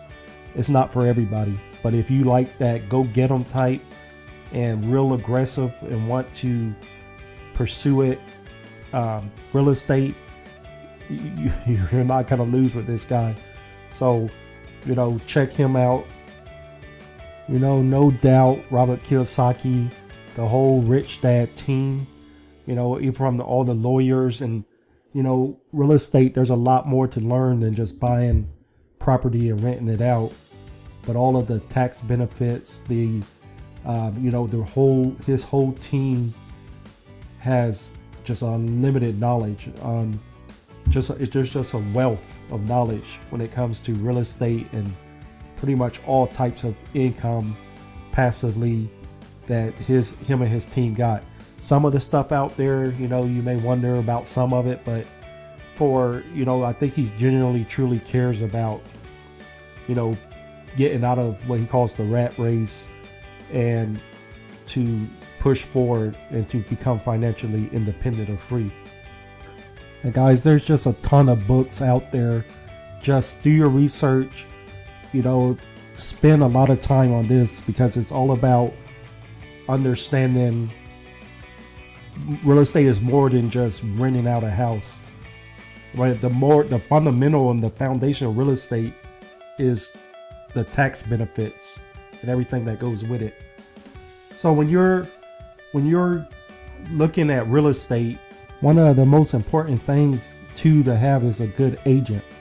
So, you know, if you want to spend some time and go out and look at houses, you know, find some houses in the local ad, or just by driving around your neighborhood, or, you know, on the internet. Once you find a house, you know, start to, when you go out, start to talk and meet these agents. And once you build a good foundation, once you build a good relationship with an agent, that can give you like listings of houses that haven't even hit the market yet. So, you know, and the more and more you build this relationship, the more and more you'll get this information ahead of time. You can set the criteria. You could say, you know, I'm looking for a house that's 200,000 or lower. And as soon as houses become available, before they even hit the market, they can send these to you. They can put it on an automatic schedule where that real estate, you know, agency or company will send you emails and show you these houses. And, you know, real estate, once you do all your calculations, sometimes, you know, it may be a good deal, it may not. But building that relationship and being able to call up your agent and be like, hey, is this house still on the market? Or is this house, you know, what's the deal with it? And do you think the owner will accept, you know, finance? Do you think they will finance it? And the agents, once they start building that trust with you and they start understanding what you're doing, they'll start working with you. They'll start working harder for you. So guys, you know, I'm not an expert on real estate by no means. I did used to own some rental properties, but it's been quite a while now. But the main thing is to bring this to you, to open your eyes to it and understand that real estate is the most lucrative of all things. And there's more than just, you know, houses. You could do commercial real estate, multi-family, multi-units, all of that. And, you know, you can buy these properties and you can rent them out for, you know, a monthly income, or you can flip these houses and create massive cash flow pretty quickly. And, you know, if you're renting them out, as, you know, that mortgage become lower and lower, then you could turn around and start leveraging it. And that'll give you a huge boost in leveraging power. So guys, I hope you enjoyed this video. Real estate is one of those things that can be talked about to infinity. So it's mostly, you know, bringing it to your attention. Obviously, there's going to be a lot of research and knowledge going into this. You don't want to just jump straight into it. You know, read these books, gain all the knowledge you can, and learn from the people who has done this before you. And that way you can avoid a lot of the mistakes, and you don't want to get trapped in a property and have all kinds of, basically a nightmare. You know, I know when we rented ours one time, when the tenants left, they just basically destroyed the place. And that's part of it. But, you know, do your research so that you can learn and avoid a lot of the common mistakes and you won't have to deal with it. So thanks again, guys. I hope you enjoyed this video. If you found value in it, give it a thumbs up, and I'll see you in the next one. Guys, welcome back to the channel. If you're new to the channel, don't forget to subscribe and hit the notification bell so you never miss a video. This is a series we're doing on creating wealth. If you haven't watched the videos on creating a budget and getting out of debt, I would suggest watching those videos as well as the previous ones in this series. So next, we're going to talk about business. Business, I mean, it's what makes America run. So business could be more lucrative than everything on here, including real estate, and the fact that real estate could be your business. So when it comes to business, it obviously has unlimited potential. I mean, pretty much everything you can imagine. If you have a particular skill, then, you know, starting a business in that area that you're expert in, you know, if you're nervous or never, you know, it's on your mind but you didn't want to do it. I mean, at this point, you know, if you have your bank started, you won't really need to worry about business loans. You could fund it from your bank. You understand velocity banking. So this may be the time for you to give it a try. If you know, I talk to people all the time, and, you know, one of the biggest things nowadays is social media. You know, if you have no idea where to start, you don't know what to do, then you can do something like starting a YouTube channel. It is becoming more and more people are starting to do it, so it is becoming more and more saturated. But, you know, Google just hit $1 trillion, you know, they can pay you. So There is some criteria on becoming monetized, but just try it. One thing about business, and anybody who's ever ran a business can tell you this, or who's tried to start, it will downright test you to no end. Every single time you think you got it all figured out, something else happens. I mean, there's times where you'll really find out what you're made of if you try to start a business. You'll go from pulling your hair out to basically weeping. There's no it definitely, I hear people people complain at work. You have these jobs, and you'll have you have all types of people at different types of jobs, and you'll hear people complain about, oh, this company this, or this company doesn't like his employees, or this person isn't doing their job. And there's always those people who just always are complaining. So if you really want to find out what you're made of, try starting a business. And I think and then I have these people I talk to, and they're like, well, I don't know what to start a channel on, or I don't know what to talk about. And I'm like, well, what are you good at? Everybody has something that they're good at. Think about what it is that that you've experienced. It doesn't have to be a physical something. It could be something like you experience.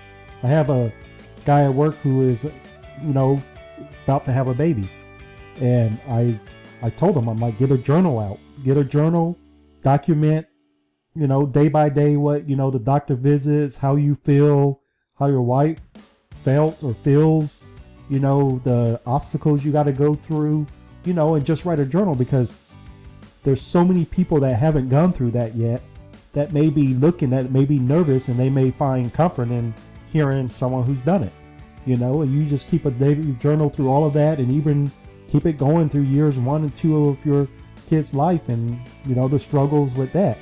So there's always something, and then there's always one person who just, no matter what you tell them, well, I don't have any skills, I don't have any talents, I don't have any skills.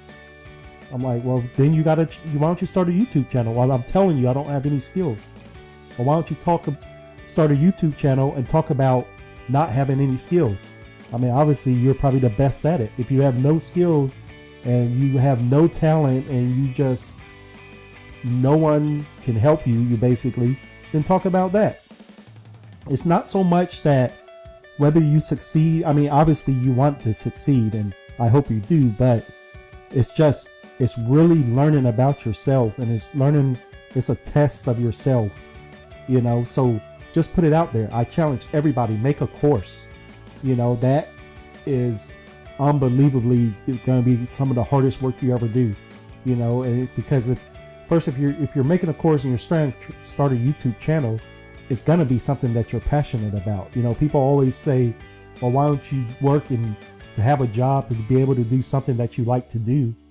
And if you're that person complaining about everybody else, and you don't understand anything about business, and you don't understand why a company is doing things a certain way, then try starting one yourself. Go through that. Through that process, you're going to learn, trust me, you're going to learn a lot about yourself. Most people will probably end up quitting in no time, because it's I don't know how it's, if you've been through this, you understand what I'm talking about. It can sometimes be a lonely process.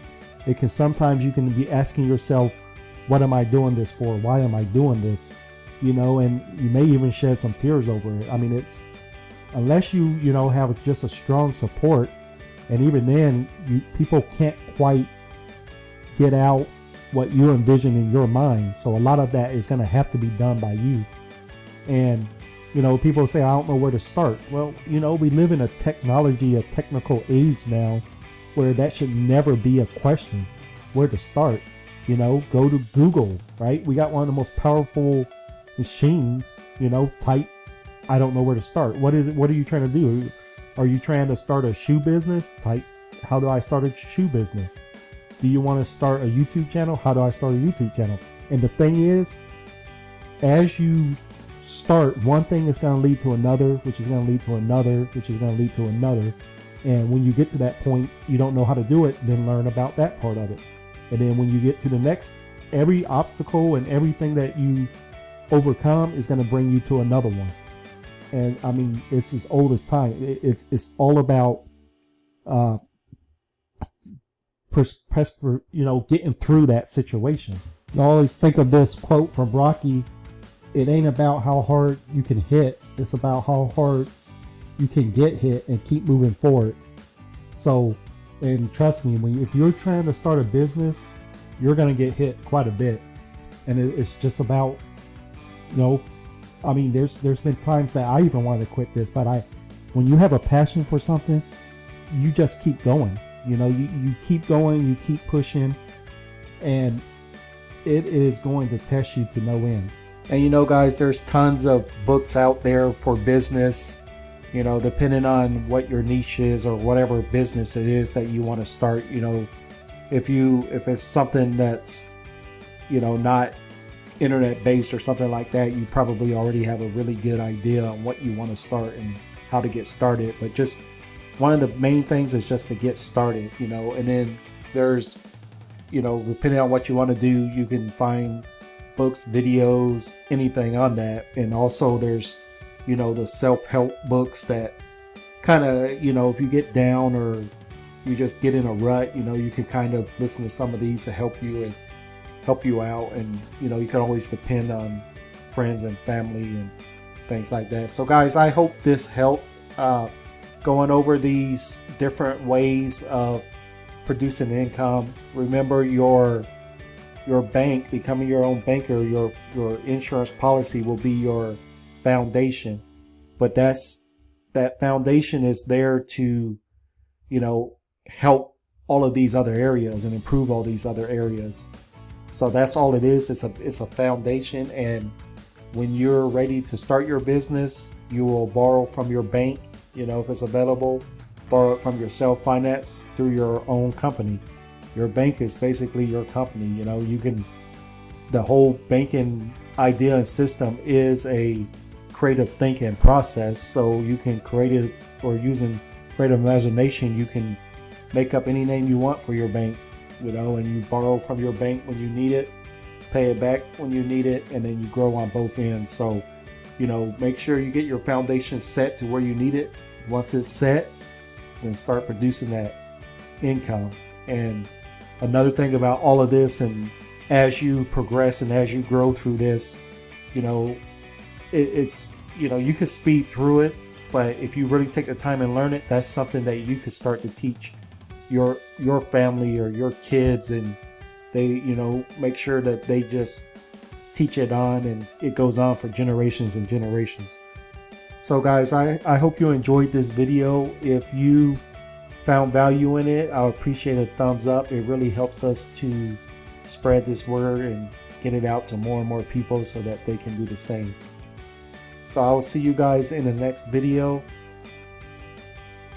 Guys, welcome back to the channel. Before I ended the Creating Wealth series, I wanted just talk a little bit about leverage. So, a lot of people, some people are afraid of leverage. Some people understand it very well. If your intention is to create wealth, can it be done without leverage? Yes. It may take a few generations, but it can be done. But, using leverage, basic definition, use borrowed capital for an investment, expecting the profits made to be greater than the interest payable.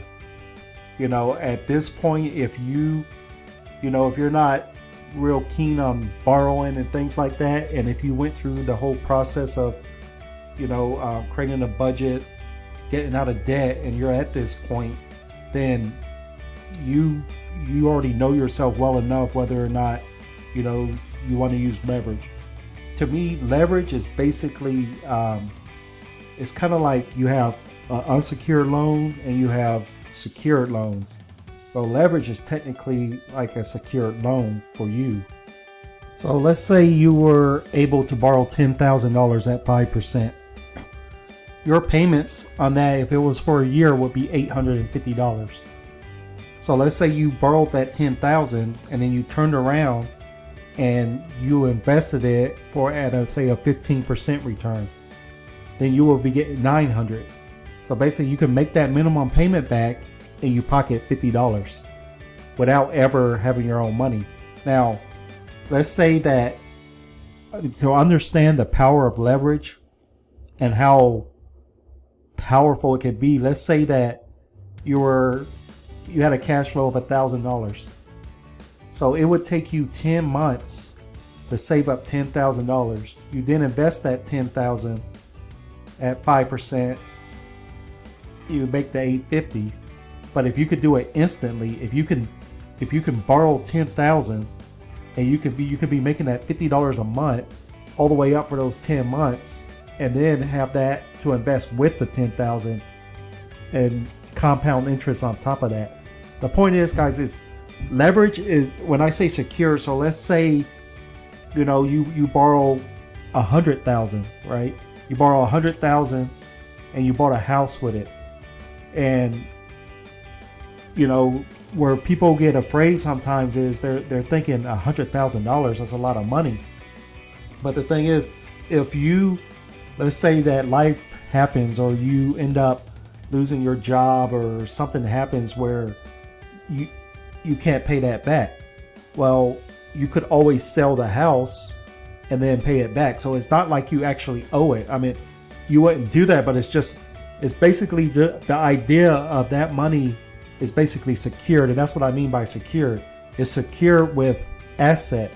So if you're borrowing leverage, if you're using leverage to pay debt, it's a little bit different than if you're using leverage to, say, buy an asset. So if you're using, and that's what I mean by secure and unsecure. So if you're using leverage to pay debt, that's kind of like an unsecured loan, or because if you lose your job at that point, then you still owe the leverage, and if you didn't pay all the debt, you still owe the debt. But if you were debt free and you started using leverage, and then say you bought, let's just use like a dividend, for example. Say you bought stock and that stock's paying a dividend, and that dividend is paying back the investment. But if something happens and you no longer can pay, that debt, you can't make the payment, then, well, first of all, if it was done right, the leverage is going to cover it anyway. You won't even have to worry. It's not like you owe that money. I mean, you owe the money, but the money that you use is producing that income to pay that back with. And once it's paid back, it's all yours. So, the power of leverage is, it can literally shave off hundreds and hundreds of years. It's something that you must learn and understand, is how to use leverage, how to use debt. What some people call good debt, or, you must learn how to do that, and you must make sure that you structure it right. I mean, you don't want to fall into a trap where, it is possible to over leverage, where, your income is, say, $100, and your assets is producing $50, so you have $150, and you leverage like $100,000. And you can under leverage too, to where you have money just sitting there doing nothing. So you got to learn the basics of it, but the concept of the leverage is something that you're really going to need. So some of the type of leverage you can use is like a personal line of credit, home equity line of credit. Those are two of the most ones used mostly. Credit cards, if you have, like, say, a zero balance transfer offer, you can leverage that. And loans, a lot of people don't think of loans, but let's say that you can get, well, think of it this way, you're gonna be leveraging your bank, right? You'll leverage your bank to create, at some point, your bank is there, we're gonna work on maxing it out, but you can then use it as leverage to fund your other sources of income. And then there's other loans. It's what I call, be creative. You can literally take a high paying loan, and if you're going to use Velocity Banking to pay it off faster, you could technically use leverage that way also.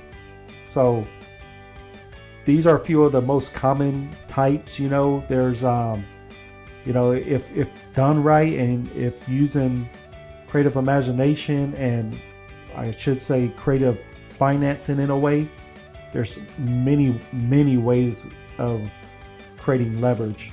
If you can get a loan where it's paying it's simple interest, then you can leverage that, turn it around, use velocity banking in a sort of an amortized way to make that even more lucrative. So, there's ways out there, guys. It's like once you have your debt paid off, and once you get into the business of creating more income, then it could be fun too at times, just seeing the different kinds of ways you can structure things, the way you can structure loans, the way you can structure deals, and just, you can have fun with it, and you can just relax and take your time. You don't have to rush into anything. There's no huge rush. I mean, if, obviously it's, well, the whole life is all about time, and what you do with your time. So, take your time. Don't be in no huge rush, but definitely learn about leverage. I mean, if you've never heard of leverage, I'm sure you heard of it. It may be worded a different way, or you may understand it in a different way, but make sure you take time to learn it. Don't rush into anything. Don't jump in and dig yourself a hole or anything like that. Learn leverage, learn the different ways of leveraging, understand the risk in it. There's always risk, but if you do your due diligence and you do your homework and you know how to, structure these things, and that's the best you can do.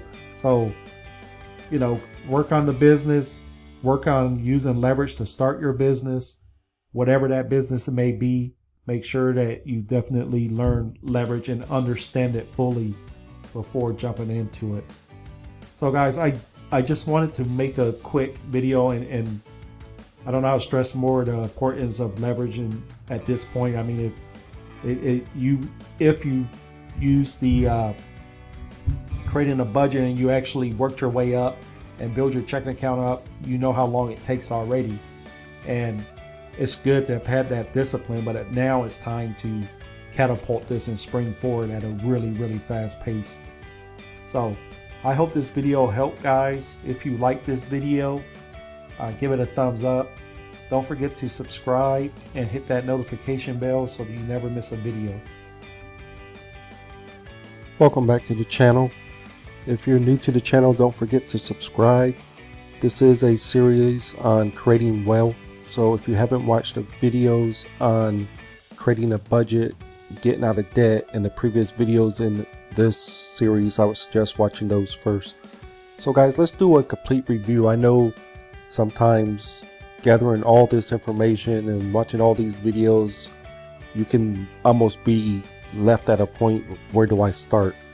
So to start, we're going to go over kind of the flow and how all this works. So you would enter your monthly income, right? You start out here on the settings page, you enter your monthly income, and then the checking account buffer is how much, basically the higher this buffer, the more you can go have an emergency, basically like a flat tire, or you got some Christmas coming up, and spend some money, or you have some unexpected bill. This buffer, this is what's going to make your checking account go a little bit higher. It's going to have you keep a little bit more in there in case for that emergency.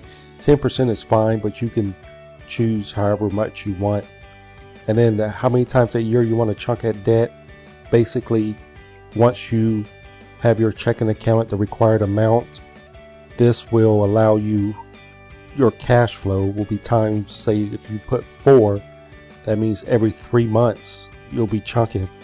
It's kind of more of a customization for the type of person you are, because one thing about velocity banking, mathematically, yes, you can take the whole line of credit or whatever you have and chunk it, but it's kind of if you get, I guess, bored really easily, and you get kind of anxious or something like that, you want to chunk more often. You know, it helps to alleviate kind of that boring, because once you start doing this, you'll see, like, once you chunk, then it's all about just paying back that line of credit, and sometimes that can take a while.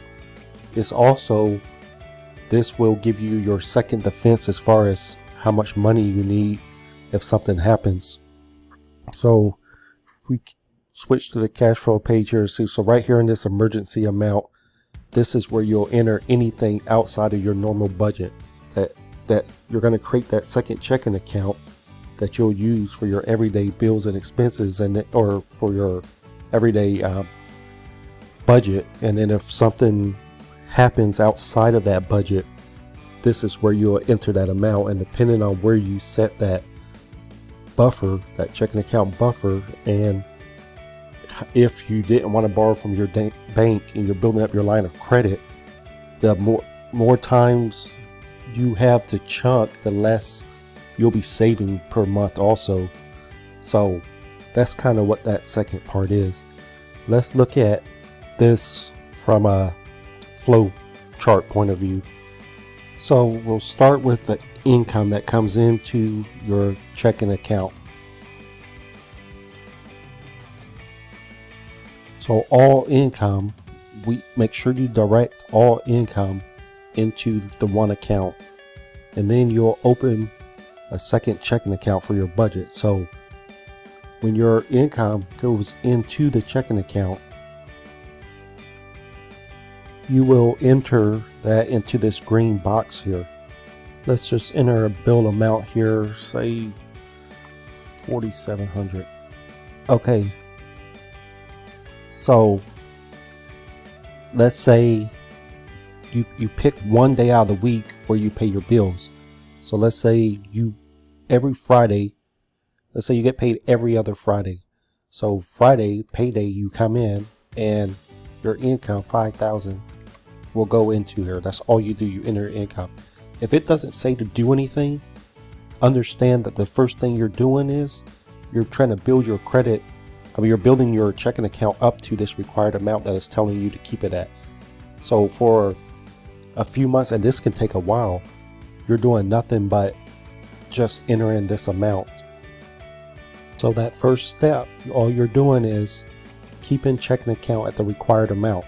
That's all you're doing. And if it's not there, you just go another week. This is where this part could be hard for some people, because they're not used to, in a way, savings.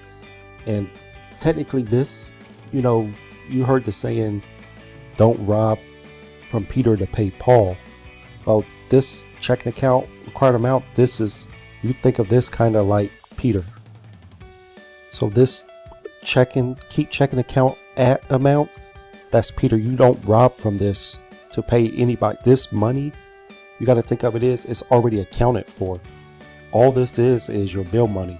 You're going from basically living paycheck to paycheck to paying paycheck to paycheck to basically having 1 month of expense.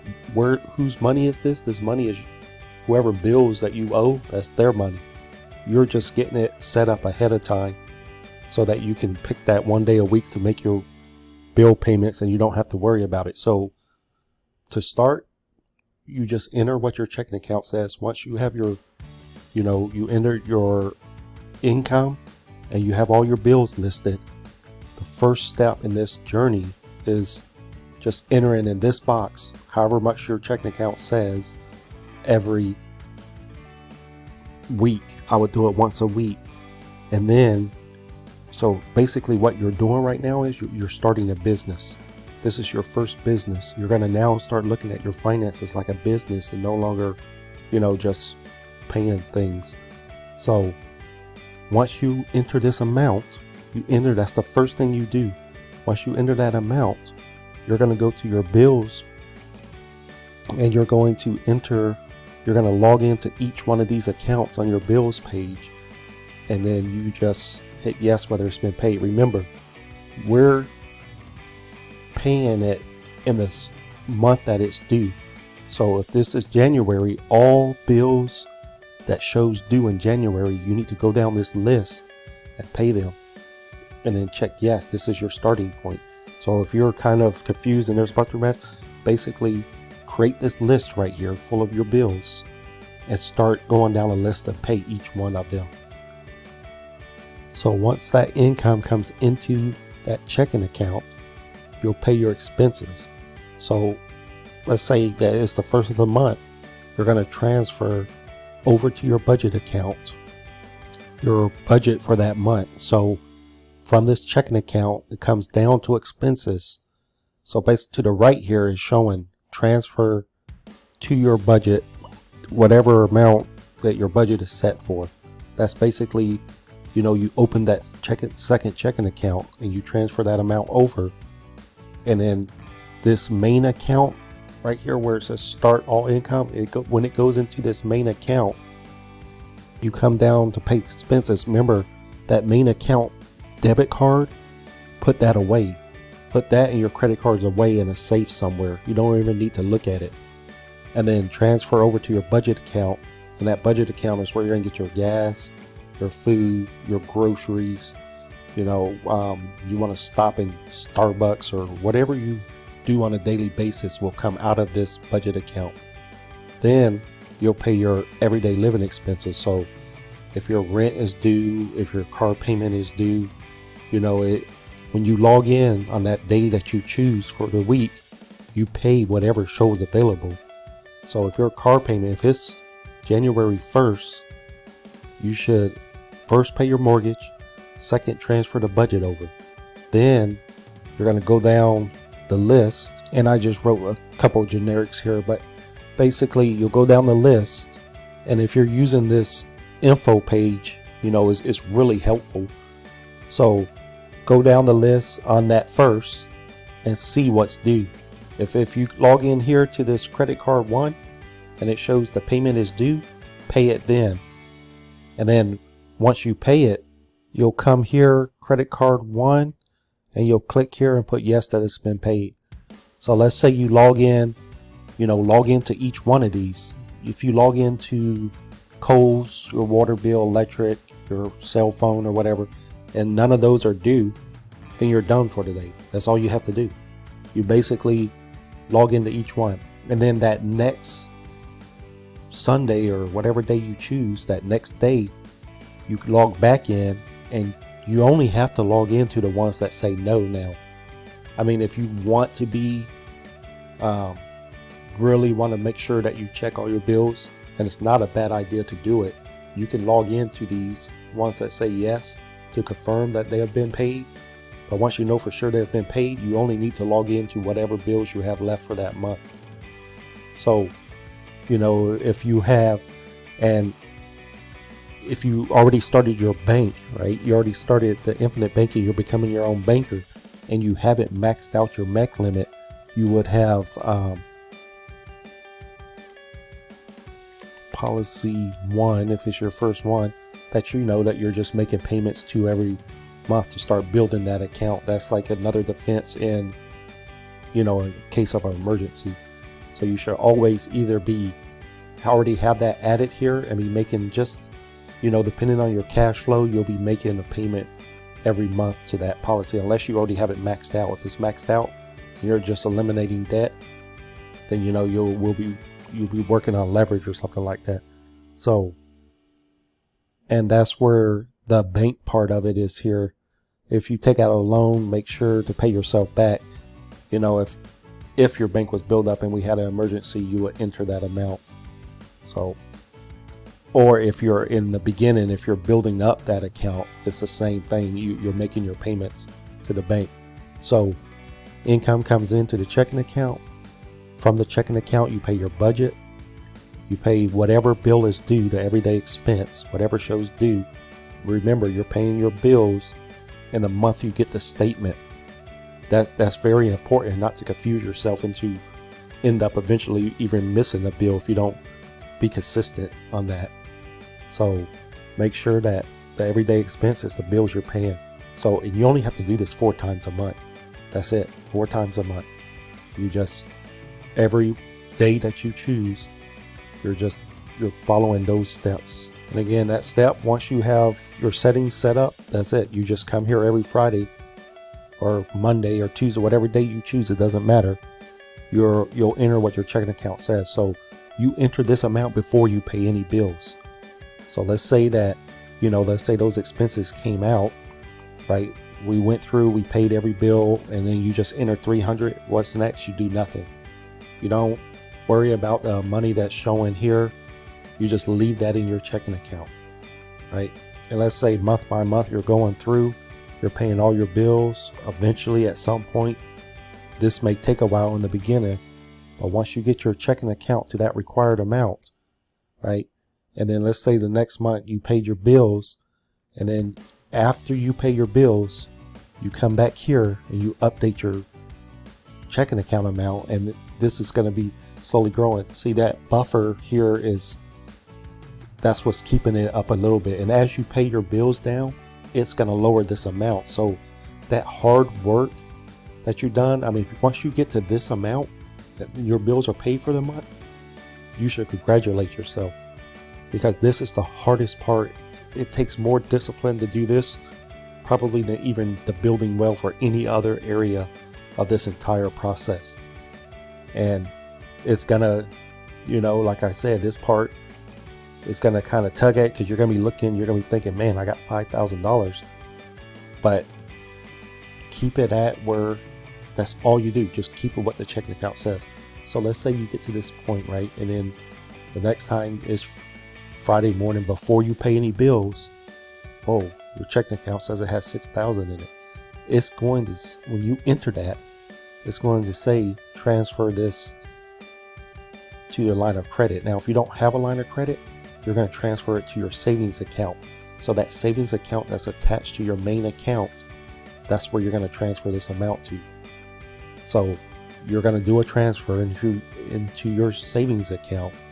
That's going to be $780. You're going to enter that because that's what your savings account is going to say. When you do that, you're going to need to update this amount back to what your checking account says. Your checking account is going to say $5,220, right? Then you would pay all of your bills. Once you pay all your bills, you'll update the checking account amount. And this, I'm explaining it, but once you get this down, it's going to go really, really fast. And you'll update that new amount, which we'll put 520, but, depending on which Friday you're on, it's going to, you'll enter what it says, and this amount is going to always be changing. So every week, it doesn't matter what it says, just enter what it says here. And then, throughout that month, as you pay all of these off, you update it as you pay it. And once all are paid, if it's and what you're going to find out is it's going to be kind of weird in the beginning, especially if you're used to paying it, waiting for you to get paid so that you can pay a bill that's already due. To go from doing that to being ahead of the game, you'll see sometimes that this will be done by the third Friday. Most of the time, all of your bills are going to be paid by that third Friday, unless you have like a awkward bill that falls past that third Friday's date that's not due yet. Then you're going to be done. Once you're done on that Friday, you'll go up here and you'll change it to the next month. Once that you can wait on that fourth Friday just to go through as a review, make sure everything went through and there's no problems. But if you're comfortable with it on that Thursday, you'll switch this to February, and then you change all of this back to no to begin a new month. That next Friday, when you come to enter your income,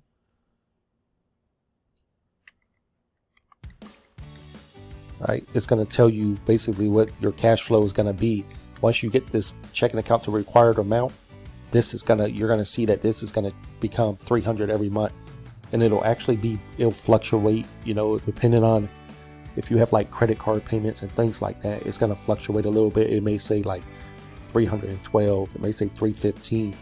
You may have gotten a raise at work, it may say 350. It doesn't matter. You could trust whatever this says. You just enter for your checking account. The good thing is now you have no more bills due the rest of that month either. So this is basically the next week is going to say another 300. And then when the first row's around, you repeat the process. So as you do this, it's going to get to the point where it's going to have you chunk this amount. But this part about rotating, this extra, so at this point it's just like Velocity Bacon. The only difference is your zero is this is the zero in your account. So that part of it, of the checking account, when it's being moved over, is this top right corner here, the line of credit. So your income comes into the checking account, you pay your expenses, your budget, whatever bill is due that month, and if you're sending something to your bank, you would pay that. And then whatever's left in that checking account, you're going to transfer over here on the top right into your line of credit. Remember, if you don't have a line of credit, your line of credit is your savings account that's attached to that main account. Just let that kind of build up. And then if you do have a line of credit, you have already chunked. It's basically you're transferring your income straight into that line of credit. So the transferring into the line of credit, if you have a line of credit, HELOC or personal line of credit, it will go into your line of credit first. Think of your line of credit as your checking account. The all income coming into the account above the required amount, which is basically the same thing as all income, is going to go into that line of credit first, and then you're going to pay these expenses. So let's say you transfer the 300 over, you'll update your line of credit to 1080, and then you'll update what your checking account says. So at this point, it's going to tell you to chunk at your next lowest debt. Now, it says chunk this amount to your next lowest debt. If this is where, I keep saying your biz, it's like a business. Your bills, the way you run your family is like a business. You can chunk this to the next lowest amount, that's fine. But if you actually want it to sit there and say, okay, let me look, I have a car, I have a mortgage, I have credit cards. If I chunk this to a car, how much do I save in interest? If I chunk this to my mortgage, how much am I saving in interest? If I chunk this to my credit cards, how much am I saving in interest? The point is, you do want to increase your cash flow. So you want to knock out whatever debt that's going to increase your cash flow. But mathematically, dumping this to the mortgage may save more interest. This is where you'll start to see and understand how business differs, because it's all about, like, when you're looking at business, you're looking at their balance sheets and you're looking at the way they manage their management style. Some people will strategically place this so that they can increase their cash flow quicker. But technically, you could throw it to something like a mortgage, which wouldn't increase your cash flow, but you saved more on interest by doing this. So it's kind of, this is going to be kind of up to you at this point. It always feels good, because if you actually didn't use leverage or anything like that to get this checking account to the required amount, it might be nice to get a win. It might feel really good to pay off a credit card and see that you just paid off debt. This is going to go faster and faster over time as you do this. But then you got to kind of think, what kind of person am I? If you pay that credit card off, do you feel like you're going to get into a bind one day and end up using it again? Depending on your discipline, it might make more sense to chunk it to like a car payment or something like that, where you don't really have the access to that money again. Mathematically, yes, it makes sense to put this in a certain area, but you got to think of your personality and who you are. Back when Susan Orman used to do this, she's huge on the debt snowball thing, and I'm sitting there not really knowing much about it. This was years ago, and I'm thinking, yeah, you could sit there and tell somebody, hey, this makes the most sense mathematically, pay this off, use it. But if a person, let's say you're telling someone to pay off a credit card, they pay that credit card off, and then they move on to the next debt, putting that minimum payment from the previous debt along with their cash flow into the next debt.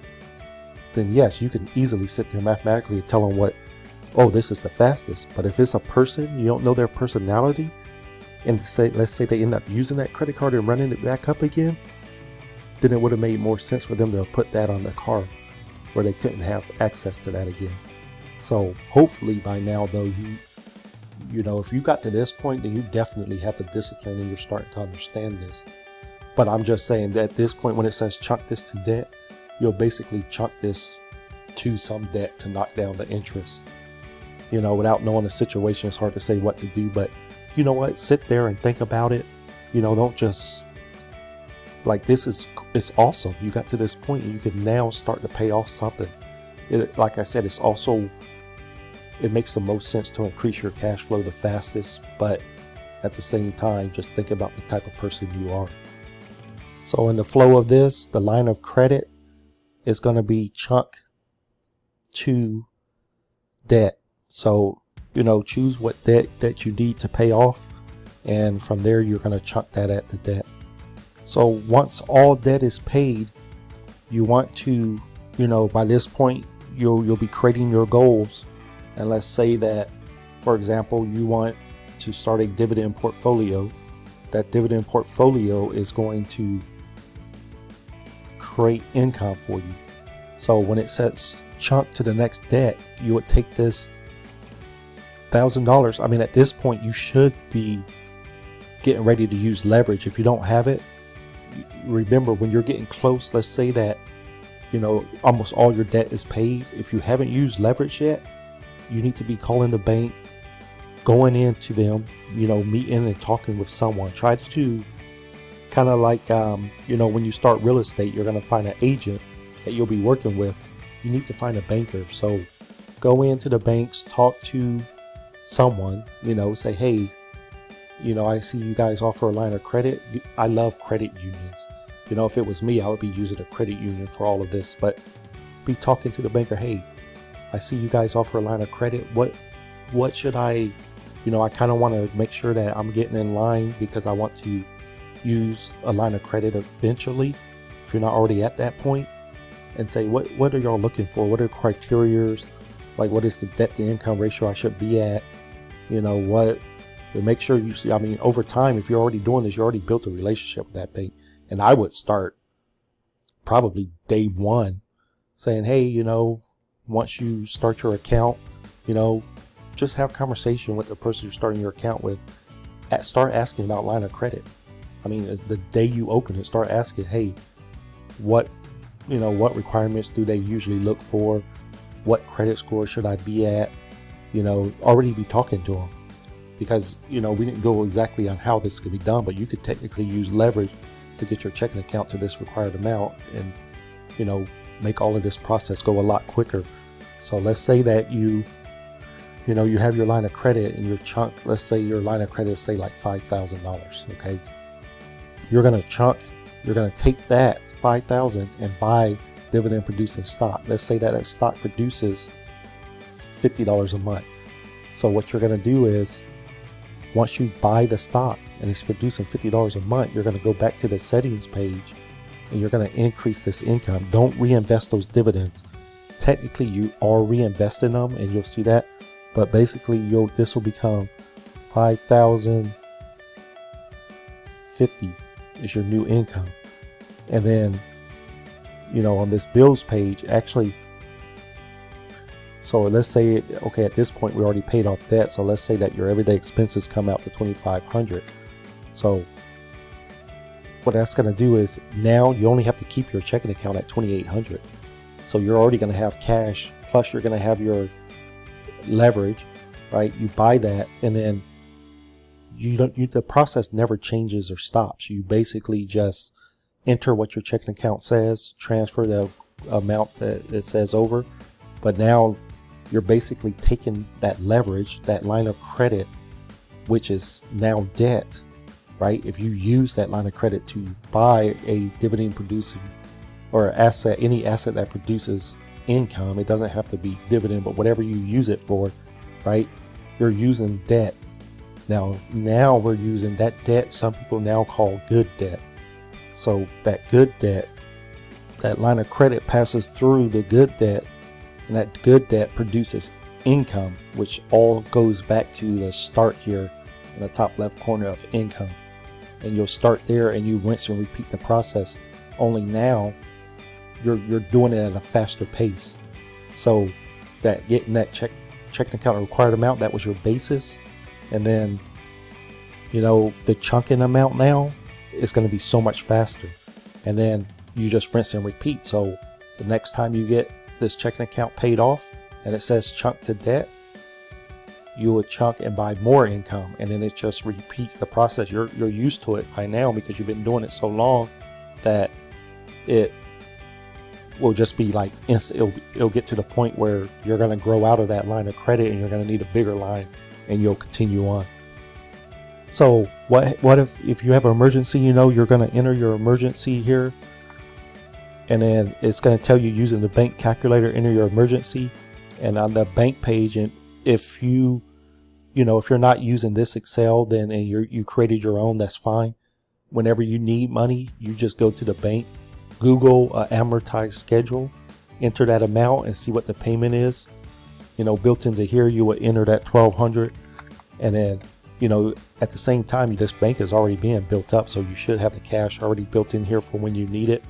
And then you'll enter 30, enter a certain amount, $50, whatever fits into the schedule. And then on the bill page here, hopefully this policy loan 1, you have it paid off. If your MEC limit is not maxed, leave that payment in there, and then put policy loan 1.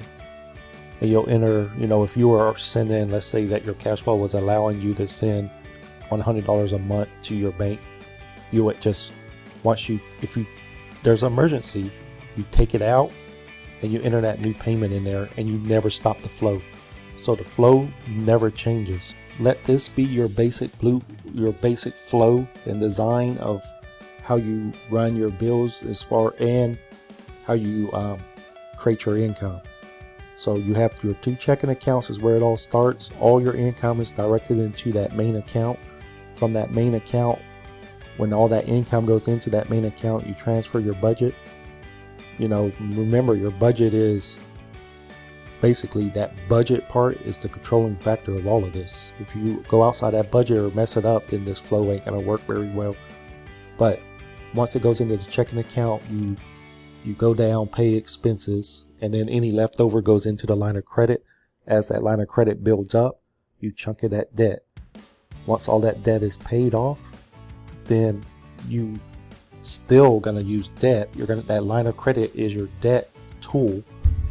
And when that debt is now being used, instead of being chunked to bills, you redirect it and chunk it to any asset that pays a dividend or that pays you money every month, which will in turn increase your income. And then you just rinse and repeat. So this is the basic flow, guys. I hope that it made sense. I hope that you understand it. People, if you ever have questions, and you're like, hey, what do I do? Just, go back to the sheet. This part is so important, guys, because, you sit, you look at it, you think you understand it, but then like, okay, oh shoot, I just got a zero balance transfer offer. What do I do? Well, first of all, if it's 0%, take the offer. Take the offer. What's going to happen is that cash nowadays with most balance transfer offers, it just goes right into your checking account. What do you do as soon as apply for it, let it go into your account or whatever. You need to check it every day. That Friday morning or Monday morning or whatever day you picked to do your bills, just come in here, right? And if they deposited that, say it was $5,000, you're going to put $10,220, right? It's going to tell you to transfer $7,255. If you're not at the required amount, that's fine. It'll tell you what to do. You just enter in this green box what the checking account says, and then you do whatever it says. Okay, so it came here, it's telling you to transfer. You'll transfer that over, and it's going to tell you chunk it at your next debt. That's where you sit and you kind of do your research and decide which debt to pay off. Make sure you try to increase your income. So if there's a debt on there that you can increase your income, your cash flow with, then pay off that debt. And then let's say the opposite is true. Let's say all of a sudden, oh man, we have a party we're going to this weekend. We want to give $50 to the niece, nephew, or whatever. What do? You come in here, and since you weren't, when you planned it out, your budget was for food, gas, groceries, maybe entertainment. $50 to giving away in a birthday party wasn't part. You have a Christmas party coming at work. You got to bring in a gift that's $25 or less. So what do I do? Don't confuse yourself. If your budget is, say, $1,000 a month, and if you've been doing this a while, how close you're coming to your budget. I mean, if you're on that last day of the month and you wiped out your budget every single month, then you're going to come in here to emergency because it's not part of your normal budget. You didn't plan on giving a gift. So you'll just come in here, enter $50. It's going to tell you to pay for it out of your checking account.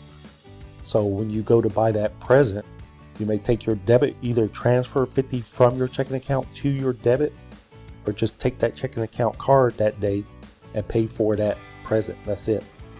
And it's not going to mess you up. If it's saying pay for out of the checking, you're not going to go negative in your account or nothing like that. It's basically just going to reduce it's going to increase how much you transfer, how much you're going to need in your checking account. It'll automatically do it for you.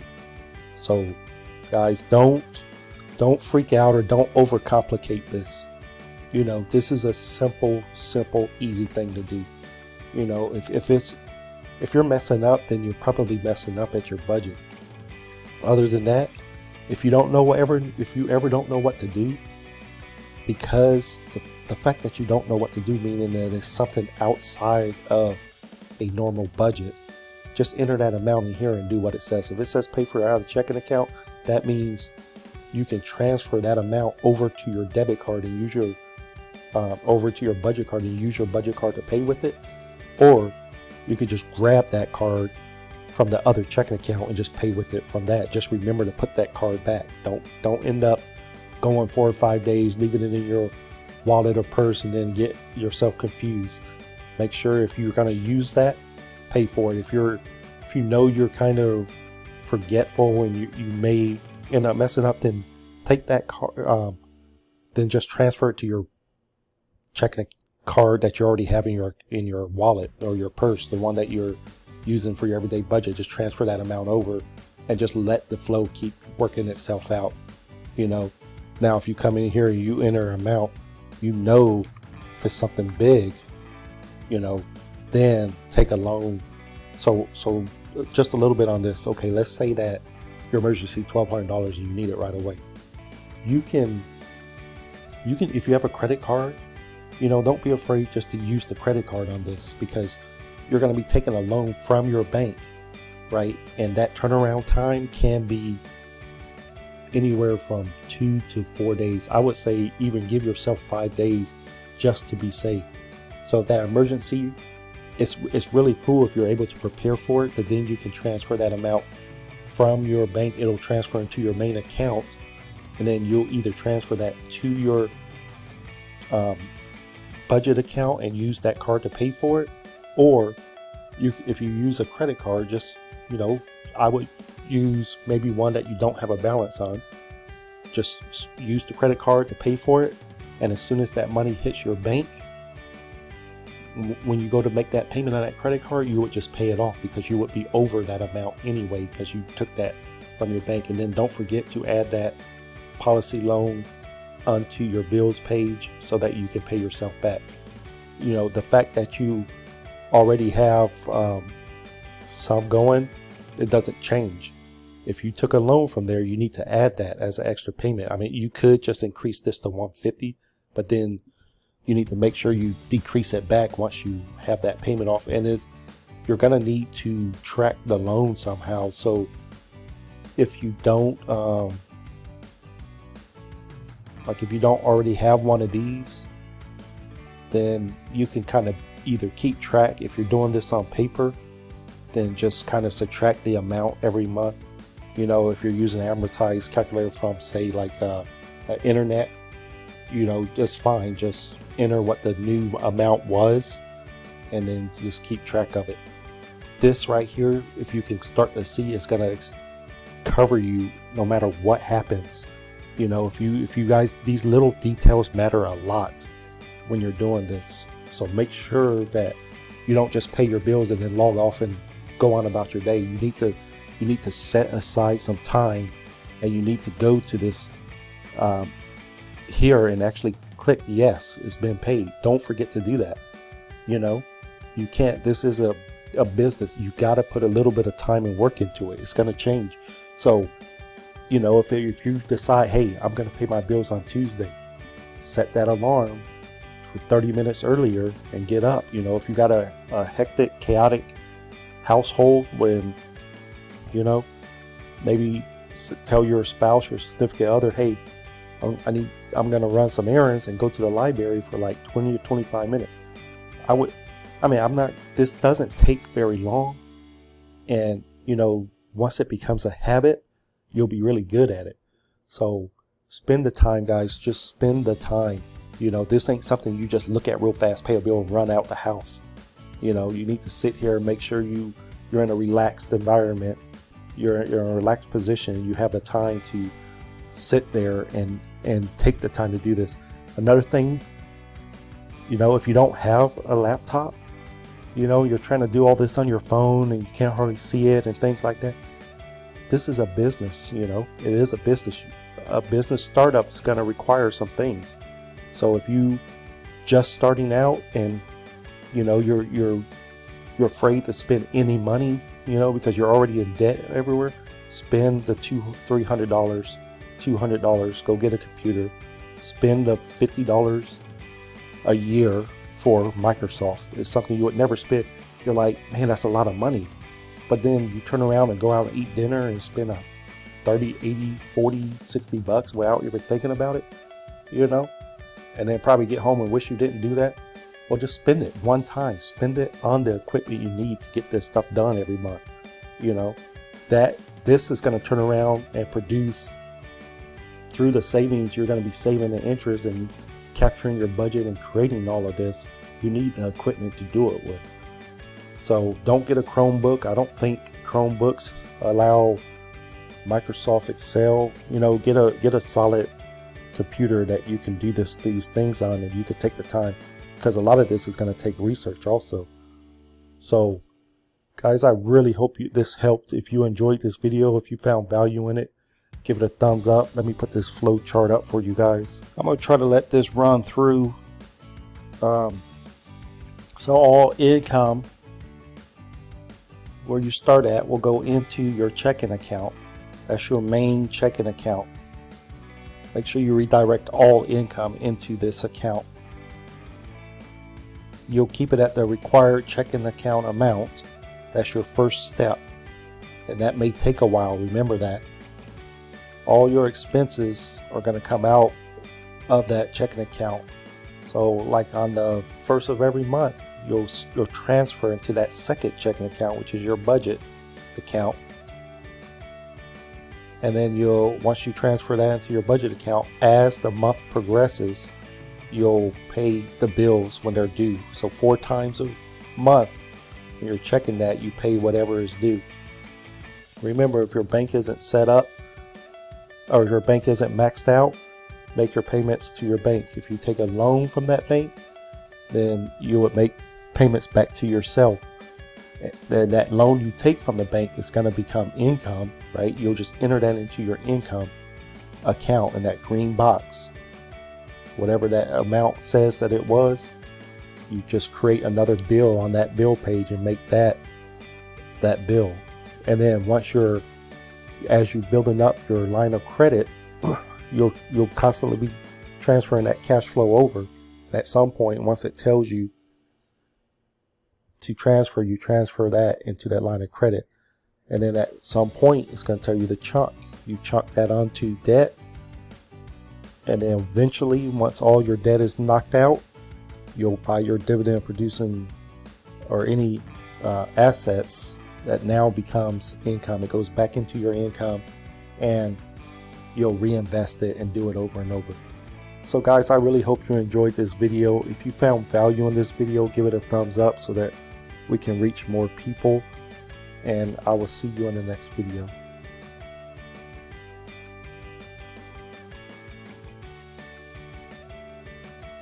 Guys, welcome back to the channel. So in the last video we went over the flow and kind of the mechanics of creating wealth. In this video we're going to go over an actual plan and how to execute it. So, you know, actually writing out your plan is very, very important. So to start, you know, you look at the overall picture of what you want to do, what you want to accomplish. In essence, you're basically starting a business, and that business is your finances. Your finances, your path to creating wealth is now, instead of just randomly paying bills, coming home, paying bills, and then just forgetting about it, it's now a business. You're looking at it like a business. And the first part of a business is creating a business plan. So we're going to look at an example business plan as well as how to execute it. So to start this plan, we're going to create a budget. We're going to create a budget is where we're going to begin in our wealth building plan. So step one is we're going to physically write down all of our bills. So if you're using this, I do in my course, I'll leave a link in the description below. In the course, there is a free copy of this Excel sheet in there, or, you know, you can write it on paper or however you want to do it. And so, you know, using paper, the old-fashioned way, as long as you're writing it down and you have check boxes or something like that, that's fine. It doesn't matter. Excel, there's apps where you can create your budget on and then check them off, or you can use Microsoft Word or anything, as long as it's physically written down. You know, you take the time to write it down. That's the start. You want to reduce the bills where necessary. So once you have written it all down, go through your bills and look and see, is there something on there where you can cut back? Understand, part of starting a business is startup costs. You know, you reduce it as low as possible. So you can, you know, write down everything you have, go through your bills, write them all down and see if there's somewhere where you can reduce or cut back. You know, you got to ask yourself, how committed am I to this? Are you just going to write down a couple of bills and then just kind of try to keep track, try to create a budget just so, you know, you can not go negative or something like that in your account? Or you got to look at this like a business that you're committed to? If you're committed to it, then you're going to find ways to reduce your bills when necessary. Reducing your bills is going to increase your cash flow. You know, if you're single, then you make that commitment to yourself. But if you're in a relationship or you're married, make sure that you talk to your spouse. You let them understand what you're doing, that you're now gonna start trying to get out of this rat race. You're going to focus on bills. You're going to pay bills off.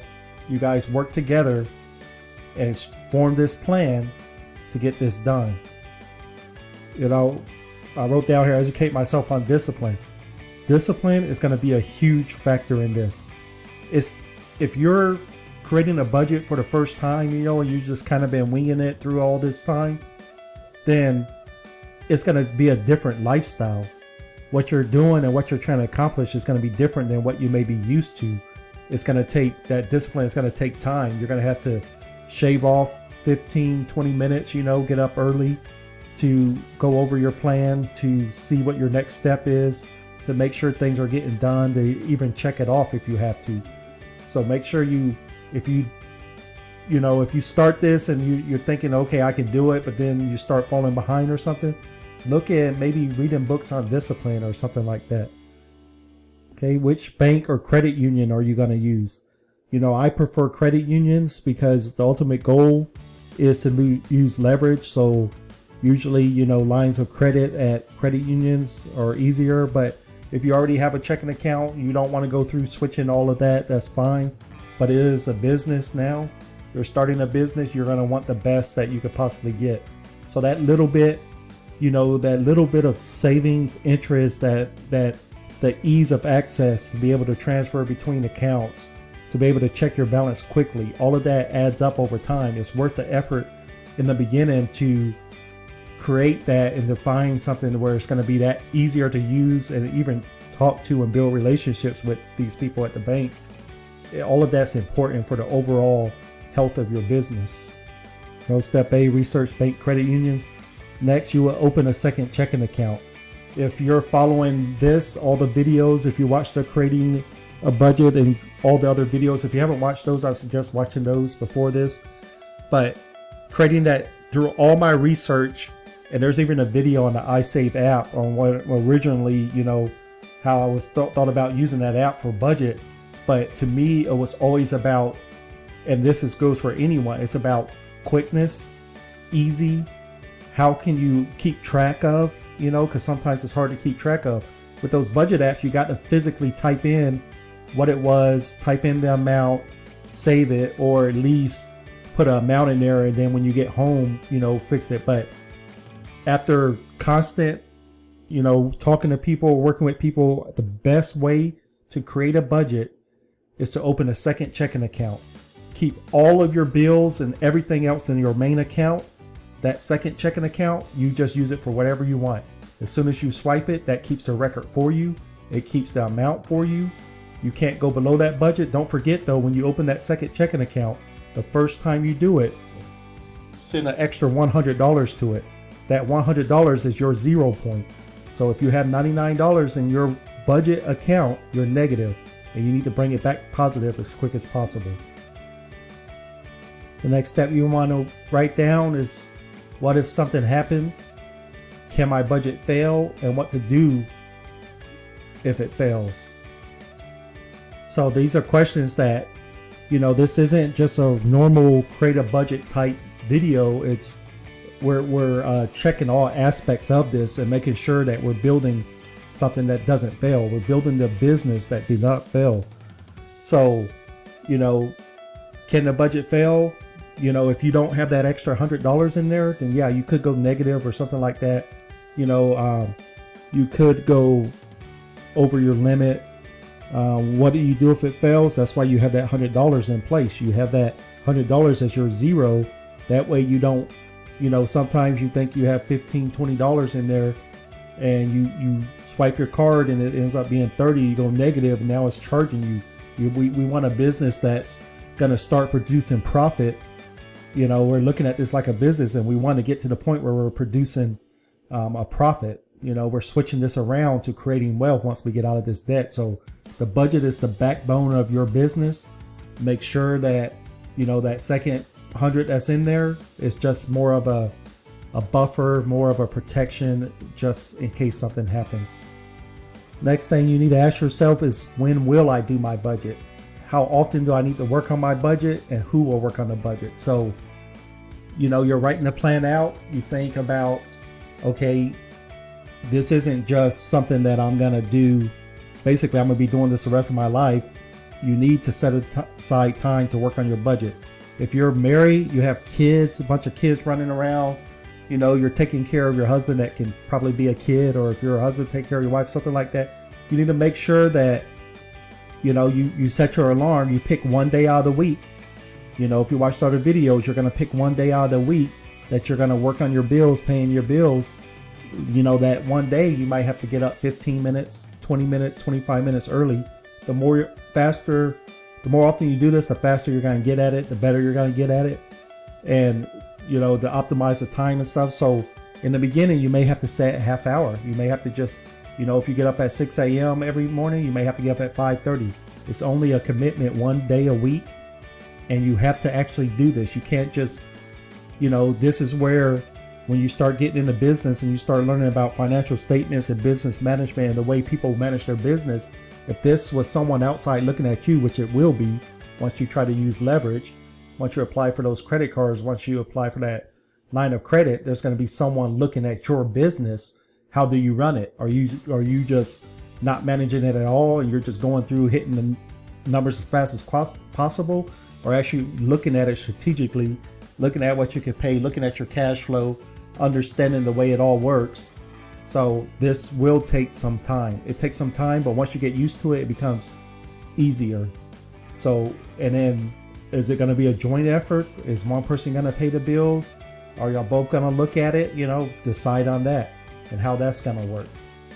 And then, once you have your budget written down, once you decide, you reduce what you could, to increase that cash flow, you kind of want to finalize your budget and how will the flow work. So are you going to get up every Tuesday? Or are you going to transfer into the checking? If you use the built-in sheet that's included in the course, then you'll just be going through that flow. You'll be entering that number into your checking account. You'll be transferring to a line of credit, and you'll be chunking that debt. So kind of once you have this all written down, work out a flow on how it's going to work. Once you have your business plan in place, you check for your precautions, you check ways it could fail, then you need to finalize it. Basically build out a flow chart of how it's going to work. So guys, in the next video, we're going to continue on with this. We're going to go through the three different phases. Once we go through the three different phases, we're going to have pointers and tips on how to actually go through this step by step.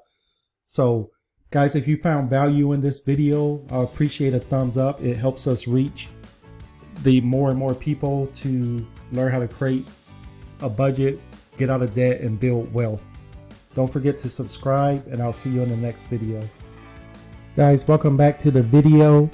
If you haven't watched other videos in this series, as well as the videos on getting out of debt and creating a budget, I'll suggest watching those videos first. So we're continuing on with the finalizing our plan, basically writing out our plan on our whole building wealth. The last video we went through the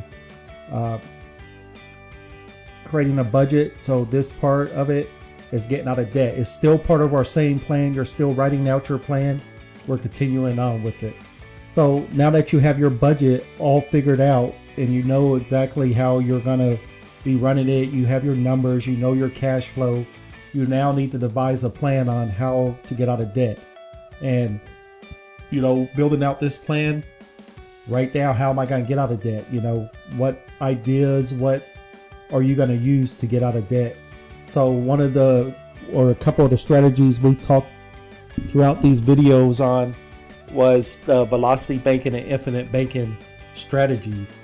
That's one of the best ways I've found through all of my research on getting out of debt and creating wealth. I found nothing better than combining velocity banking and infinite banking. So if you want to use that, you'll write your strategy as far as getting out of debt. You're going to devise a plan for velocity and infinite banking.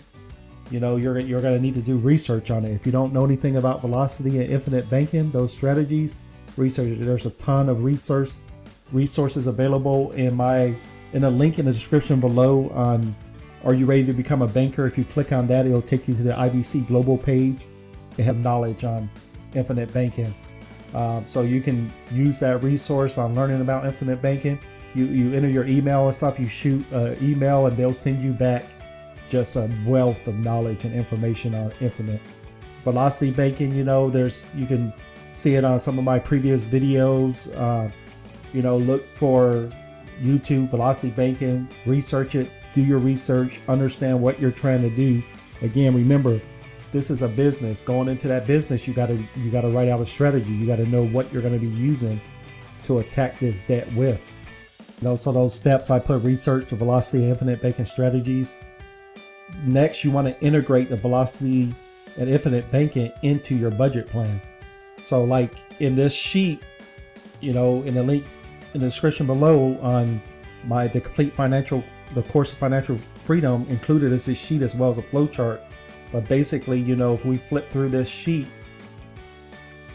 on the cash flow page, this page is integrating Velocity and Infinite Banking. It's you know, if you can do this yourself, but if you want, you know, to take the course, it explains exactly how it does it, how it integrates Velocity and Infinite Banking through telling you when to chunk, you know, you choosing how often you want to do it.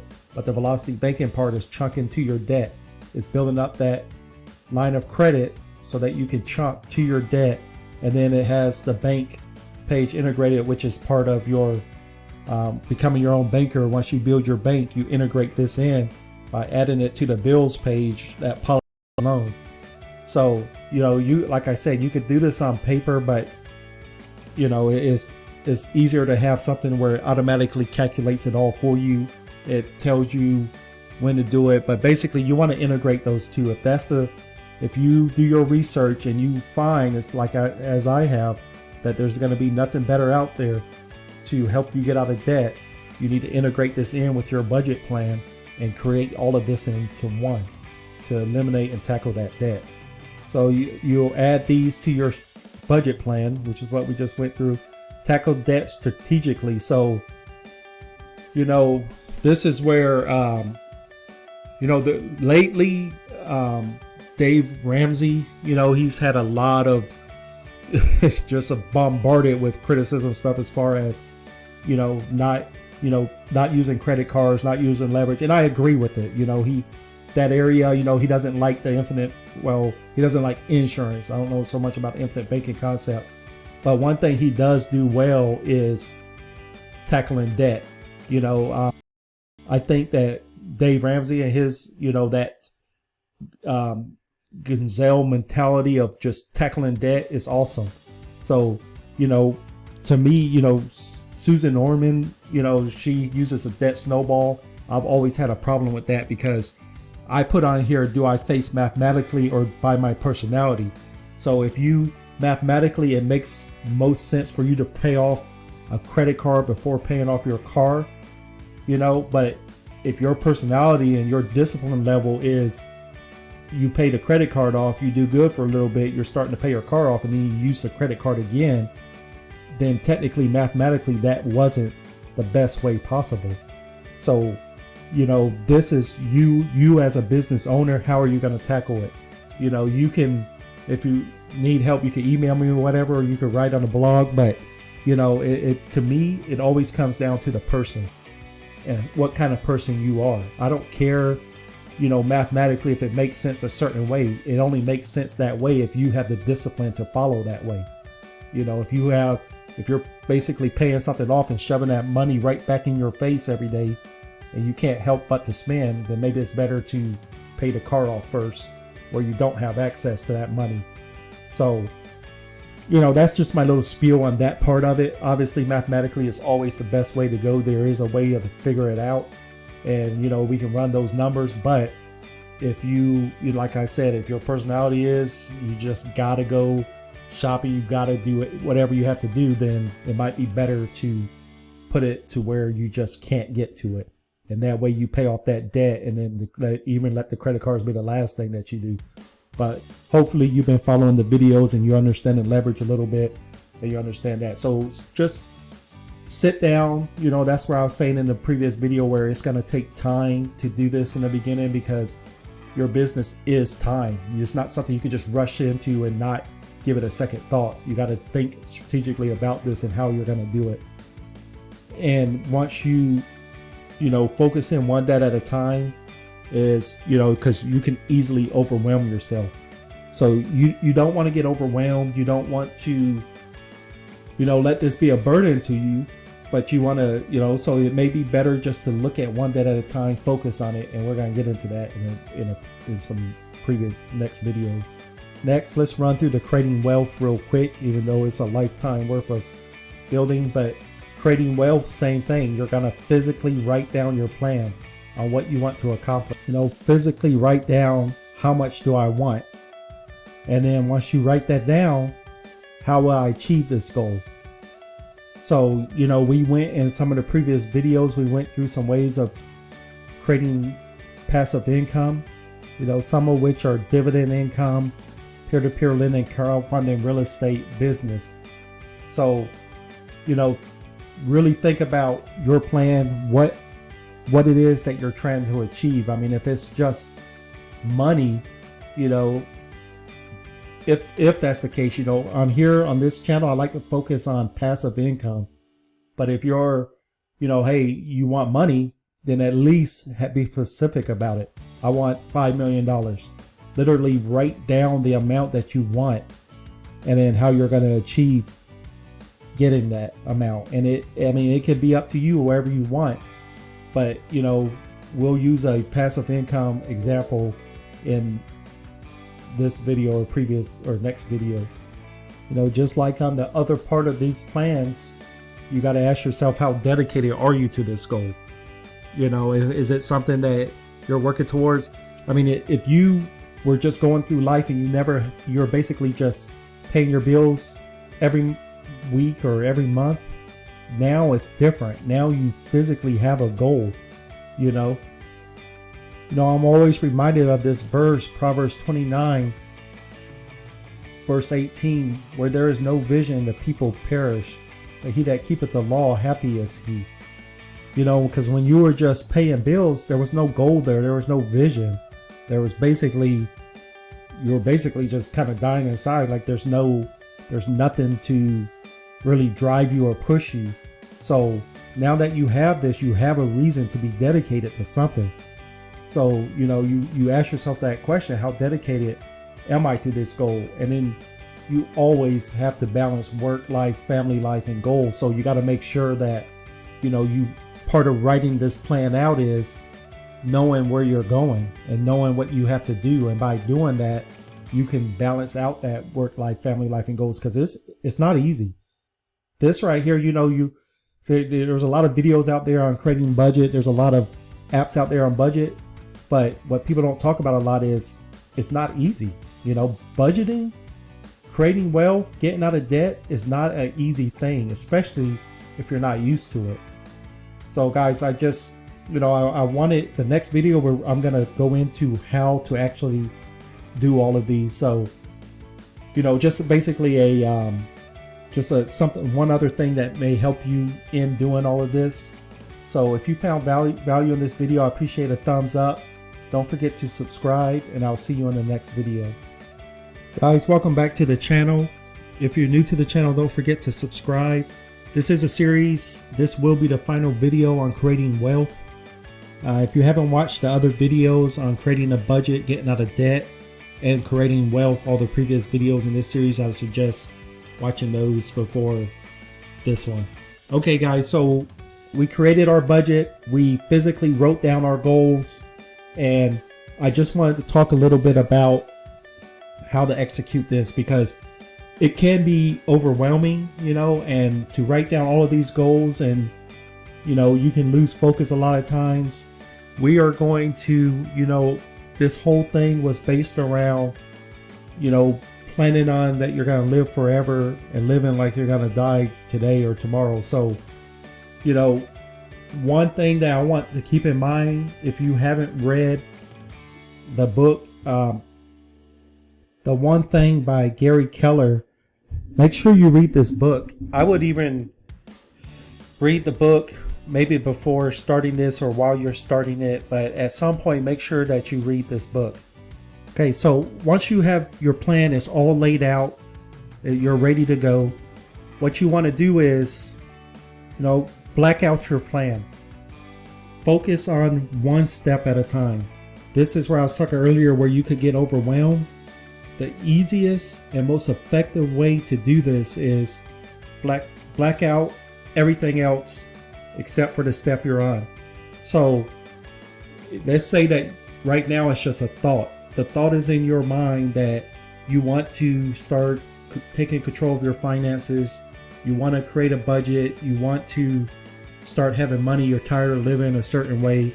You want to start preparing for the future. You're thinking about, okay, one day I want to own a house. I want a nice car. I want to get married. I want a family. I want to have kids. Or if you already have a family, have kids and have the house and all that, you want to get out of debt. So create your plan. First, sit there like we did in the previous two videos and write down your entire plan. on what you want out of life and what you want to accomplish out of life. Once that's done, if you wrote this on paper, cover it up with another sheet of paper, or if you're on a digital aspect, black it out. Your only focus, it doesn't matter, it doesn't matter that you're $500,000 in debt. It doesn't matter you're $1.5 million in debt. Nothing matters. The only thing that matters is you block out time, and this is all you have to do. All you have to do is sit down and write out all your bills and create your budget. Write your plan down. That's it. That's your only goal. That's your only vision right now. So that's it. You just focus on that and get it done. You need to, in a business, it takes work. There's no business that's been created without any work. And now that you're starting a business, by the time we're done with this, you're going to understand business without even knowing that you understand it. Stuff is going to start clicking for you. So black it out. That's all that you have to do. Nothing else. Once that's done, move to the next step. Your reduced bills where necessary. Now, it's not necessary to really black out the top part, but if it makes it easier for you, go ahead and black it out. And then that way you can focus just on the next thing. I'm going to leave it unblacked out for this video, but if that is, it goes back kind of to when you're strategically paying off debt where it said mathematically or your personality, it's the same thing. Depending on what works best for you. If it's easier to focus in, just right into that one area, then black out top and bottom. Once it's done, black it out. And what's in the past and what's in the future, black out. And only care about the now. So I'm not going to black it out for the video, but that is an option, just so you know. So the next thing is reduce bills where necessary. That's it. That's the only task you have to do. You just sit there, whether it takes you 5 minutes or 5 days. It doesn't matter. Only thing, don't worry about the debt. Don't worry about how you're going to pay it. Don't get real, especially if you get real anxious or something like that. This is how you focus. Don't care about nothing else. There's nothing else in life but to reduce your bills. That's it. So just sit there and do that. Or not to make the video real long, I'm going to, skip down. But basically, how committed am I to this? Talk to your spouse, partner, educate yourself on discipline. So sometimes some steps is going to take a while. It's not something you can do in a single day. It's going to take time. You're going to put time aside to work on your business. That's all you're doing during that time. But then there's times where, okay, I worked on my business. There's nothing more to do. I don't want to skip steps. I want to complete this step, but it's going to take me a while. Then that's where, while that step is taking place, you start to educate yourself. Read books. Find out where you're weak. There's always a weak link. Where are you weak at? Are you weak at just you get so bored that you have to go spend money? Learn about different ways of spending your time in certain ways. Dedicate time to your church. Go out, do something that's going to help someone, that's going to benefit someone, or just, go out with friends or talk to family. Find something else in that time. Educate yourself during that time. Again, I'm going down, but black out one little step. Which bank credit union do I use? That's might take you more than a day. I mean, you may just want to stick with the one you're at, but if not, that day you go home and you say, let's say you dedicated 2 to 4 hours to work on your business every day. Go home, Google on the internet, different banks, see the different types of things that they have. Call the bank, talk to them, ask them, hey, do you have an app where I can just transfer? Is there a text feature to your bank or credit union where I can check my balance? Some of these things don't matter to people. Some it matters a lot. So this is where you spend the time. Ask them about second checking. This is also a good time when you're spending that time on creating the bank and credit union. Nothing else matters. It doesn't matter that you need 10 million. Your goal is 10 million a month. Doesn't matter that you're in debt. Focus on this and this only. Don't worry about the rest. The fact that you now have a vision and that that it's coming in itself should be comfort enough to spend the time on just this. And while you're out researching the bank and you're talking to the bank, this is a good time to go ahead and start talking about a line of credit. Hey, what do you look for in a line of credit? Does I need to be at a certain credit score? Does my debt to income ratio need to be at a certain level? You know, ask questions. Just kind of fill the bank out. See if you like it. You know, maybe a convenience. Maybe it's close to you right around the corner. Maybe it's all on the internet and they don't have physical branches. You know, there's different ways. Each of these steps, by blocking or basically blacking out, you know, the other steps and only focusing on this one thing, you need to know what is the one thing that will accomplish this goal for you, you know, and what's the one thing that you can do to make that happen. You know, how can my budget fail? Well, you know, do research, do time. Once that other thing is done, you know, well, I picked a bank that's 15 miles away from me. You know, I may get a paper check one day. I can't deposit it. There's ultimate unlimited questions that you can question and ask yourself. So make sure that, you know, when that comes to that point and that's blacked out, that's what you're doing. How will the flow work? Literally go through it. You know, you go here. Okay, I'm going to enter this. I pick one day out of the week on Tuesdays. I'm going to enter it here. And when it tells me to, I'm going to transfer it, you know, test out the flow, you know how these things are going to work and spend the time doing that. Once you have all that accomplished, you know, go down your list and just slowly undo the next thing. How am I going to get out of debt? Devise a strategy. Okay, you know, if you're gotten this far in the video and you're watching this now, then hopefully you already watched the other videos and know that, you know, we like to use velocity banking and infinite banking. Okay, I want to use, you know, sit there, devise a strategy. I'm going to use the velocity banking and infinite banking. You know, do the research on that. You know, it's going to take time. If you don't understand the concept, learn about it. If you don't believe in the concept, you know, that's something you need to learn and decide for yourself. This is not saying you have to use this, but if this is the strategy you're going to use, then it's better, you know, and this may be a weird analogy, but let's just say, you know, you gave a black belt a pair of nunchucks, right? He can have the nunchucks. If he's in a fight, he may knock himself out if he doesn't know how to use them. He starts spinning it around. So it's basically what I'm saying is learn what you're going to be using. Don't just go off a bunch of videos. Don't go off of that. Test it, learn it. You know, some of this stuff will be trial and error. You'll learn over time, but like the infinite banking, you can learn all about that before you even, you know, start it. And if you really do your research, you're going to understand that the first couple of years is like basically the waiting period. I mean, you can use it right away as soon as you open it, but it gets more and more lucrative starting after that second year. So it might be better to open that up and just slowly be putting some money on the side, like in some of the previous videos. Slowly just be putting $50 to it or something like that, add it as a bill or something like that, so that it builds up. So when it's time to start creating wealth, you already have it. But do your research. I mean, this isn't something that's going to happen overnight. So what are you doing in the meantime? While, you know, you're already working on your budget daily, you know what to do there.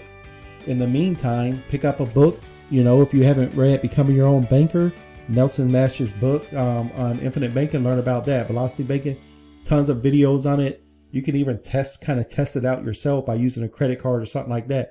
If you went through the creating a budget videos and you actually created your own line of credit, then you're already going to be really familiar with it. You're going to know all of your limits and you're going to know how to use it.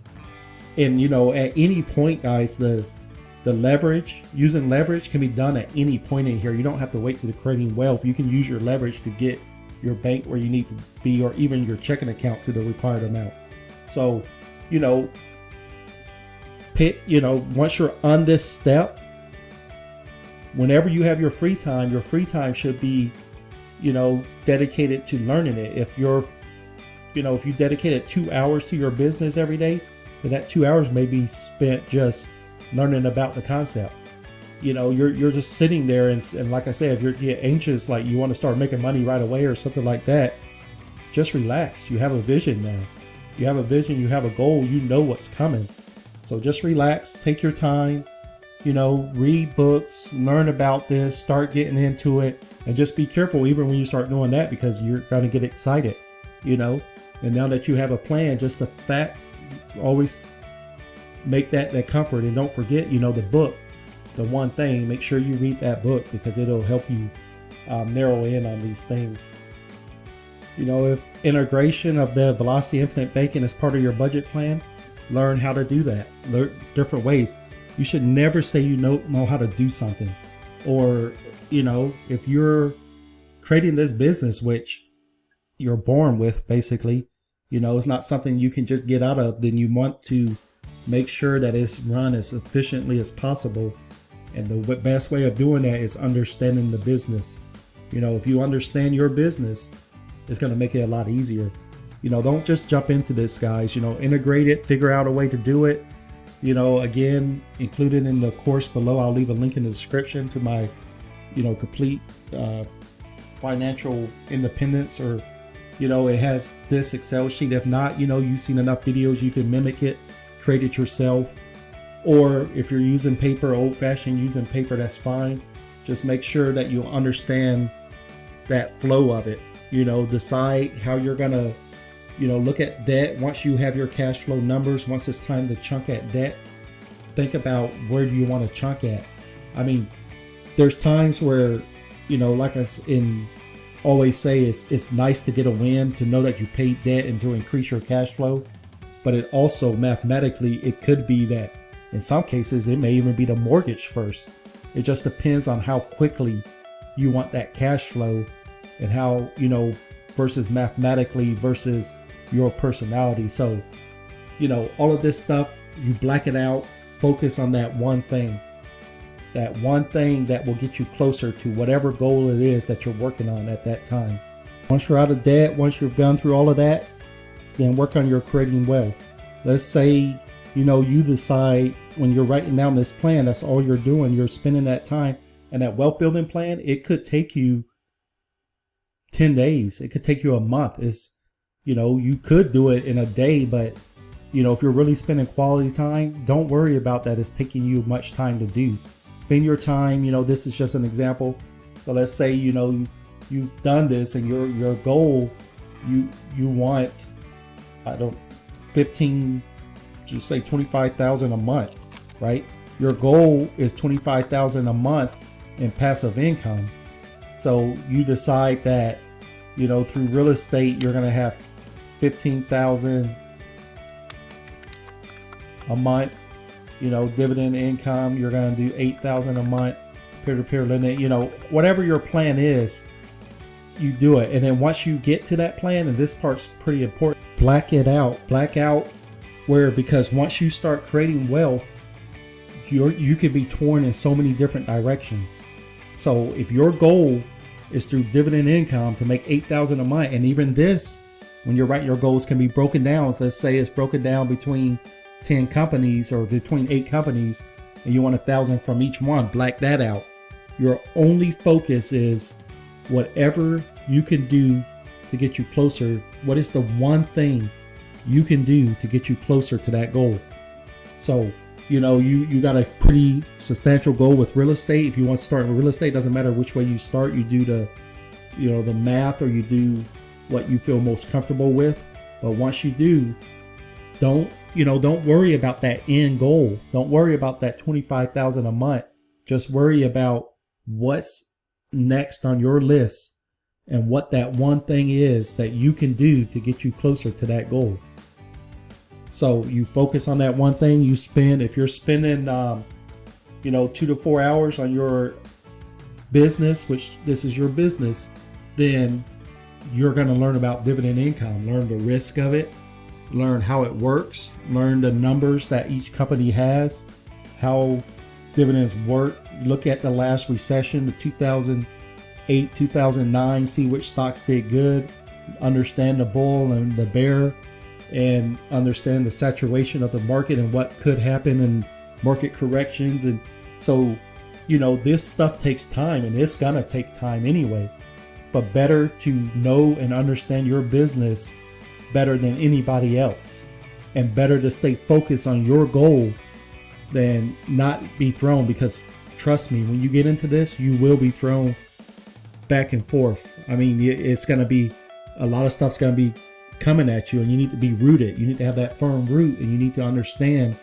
that your focus, your goal, what is the one thing that by doing that one thing, nothing else matters, that will get you closer to that goal. That's what you need to focus on. So again, guys, when you start all of this, it can be overwhelming at first. I mean, if you went through all my videos, it was a lot of knowledge. It's kind of hard to sometimes portray exactly, what you can sit and explain to someone. But just understand that it is a lifelong journey. It is going to take time. But if you have a vision and you have a focus and you have that, you block everything else out and you only focus what's on your plate. You chop that stuff up into little pieces and you only focus what's on your plate. This is going to become a lot easier and a lot more doable for you. So guys, I really hope you enjoyed this series on creating wealth. I really hope that you found some value in it. If you did, I would appreciate a thumbs up. It helps the YouTube algorithm to get this out to more and more people and to help people understand. Again, budget is really easy, guys. Create a second checking account, separate your bills and your budget amount. You don't even really need to, in the beginning, you do kind of need to be like, okay, I need $80 for fuel. I need $500 for groceries. I need $100 for, entertainment. But the thing about getting that budget number and transferring it over is never the same. Those are bills that's never the same. And if you spend a little bit less on groceries, or you skip one time going out, then you have extra money in that account and you can start saving within that account, or you can just transfer less, increasing your cash flow for that month, getting you faster to another section. So guys, I really hope you enjoyed this video. Again, give it a thumbs up if you did, and I'll see you guys in the next video. Let's create a budget. Let's get out of debt. Let's build wealth. Guys, welcome back to the channel. If you're new to the channel, don't forget to subscribe and click that notification bell so you never miss a video. Okay guys, this series is going to be on creating wealth. If you haven't watched the videos on creating a budget and getting out of debt, I'll suggest watching those first before watching these.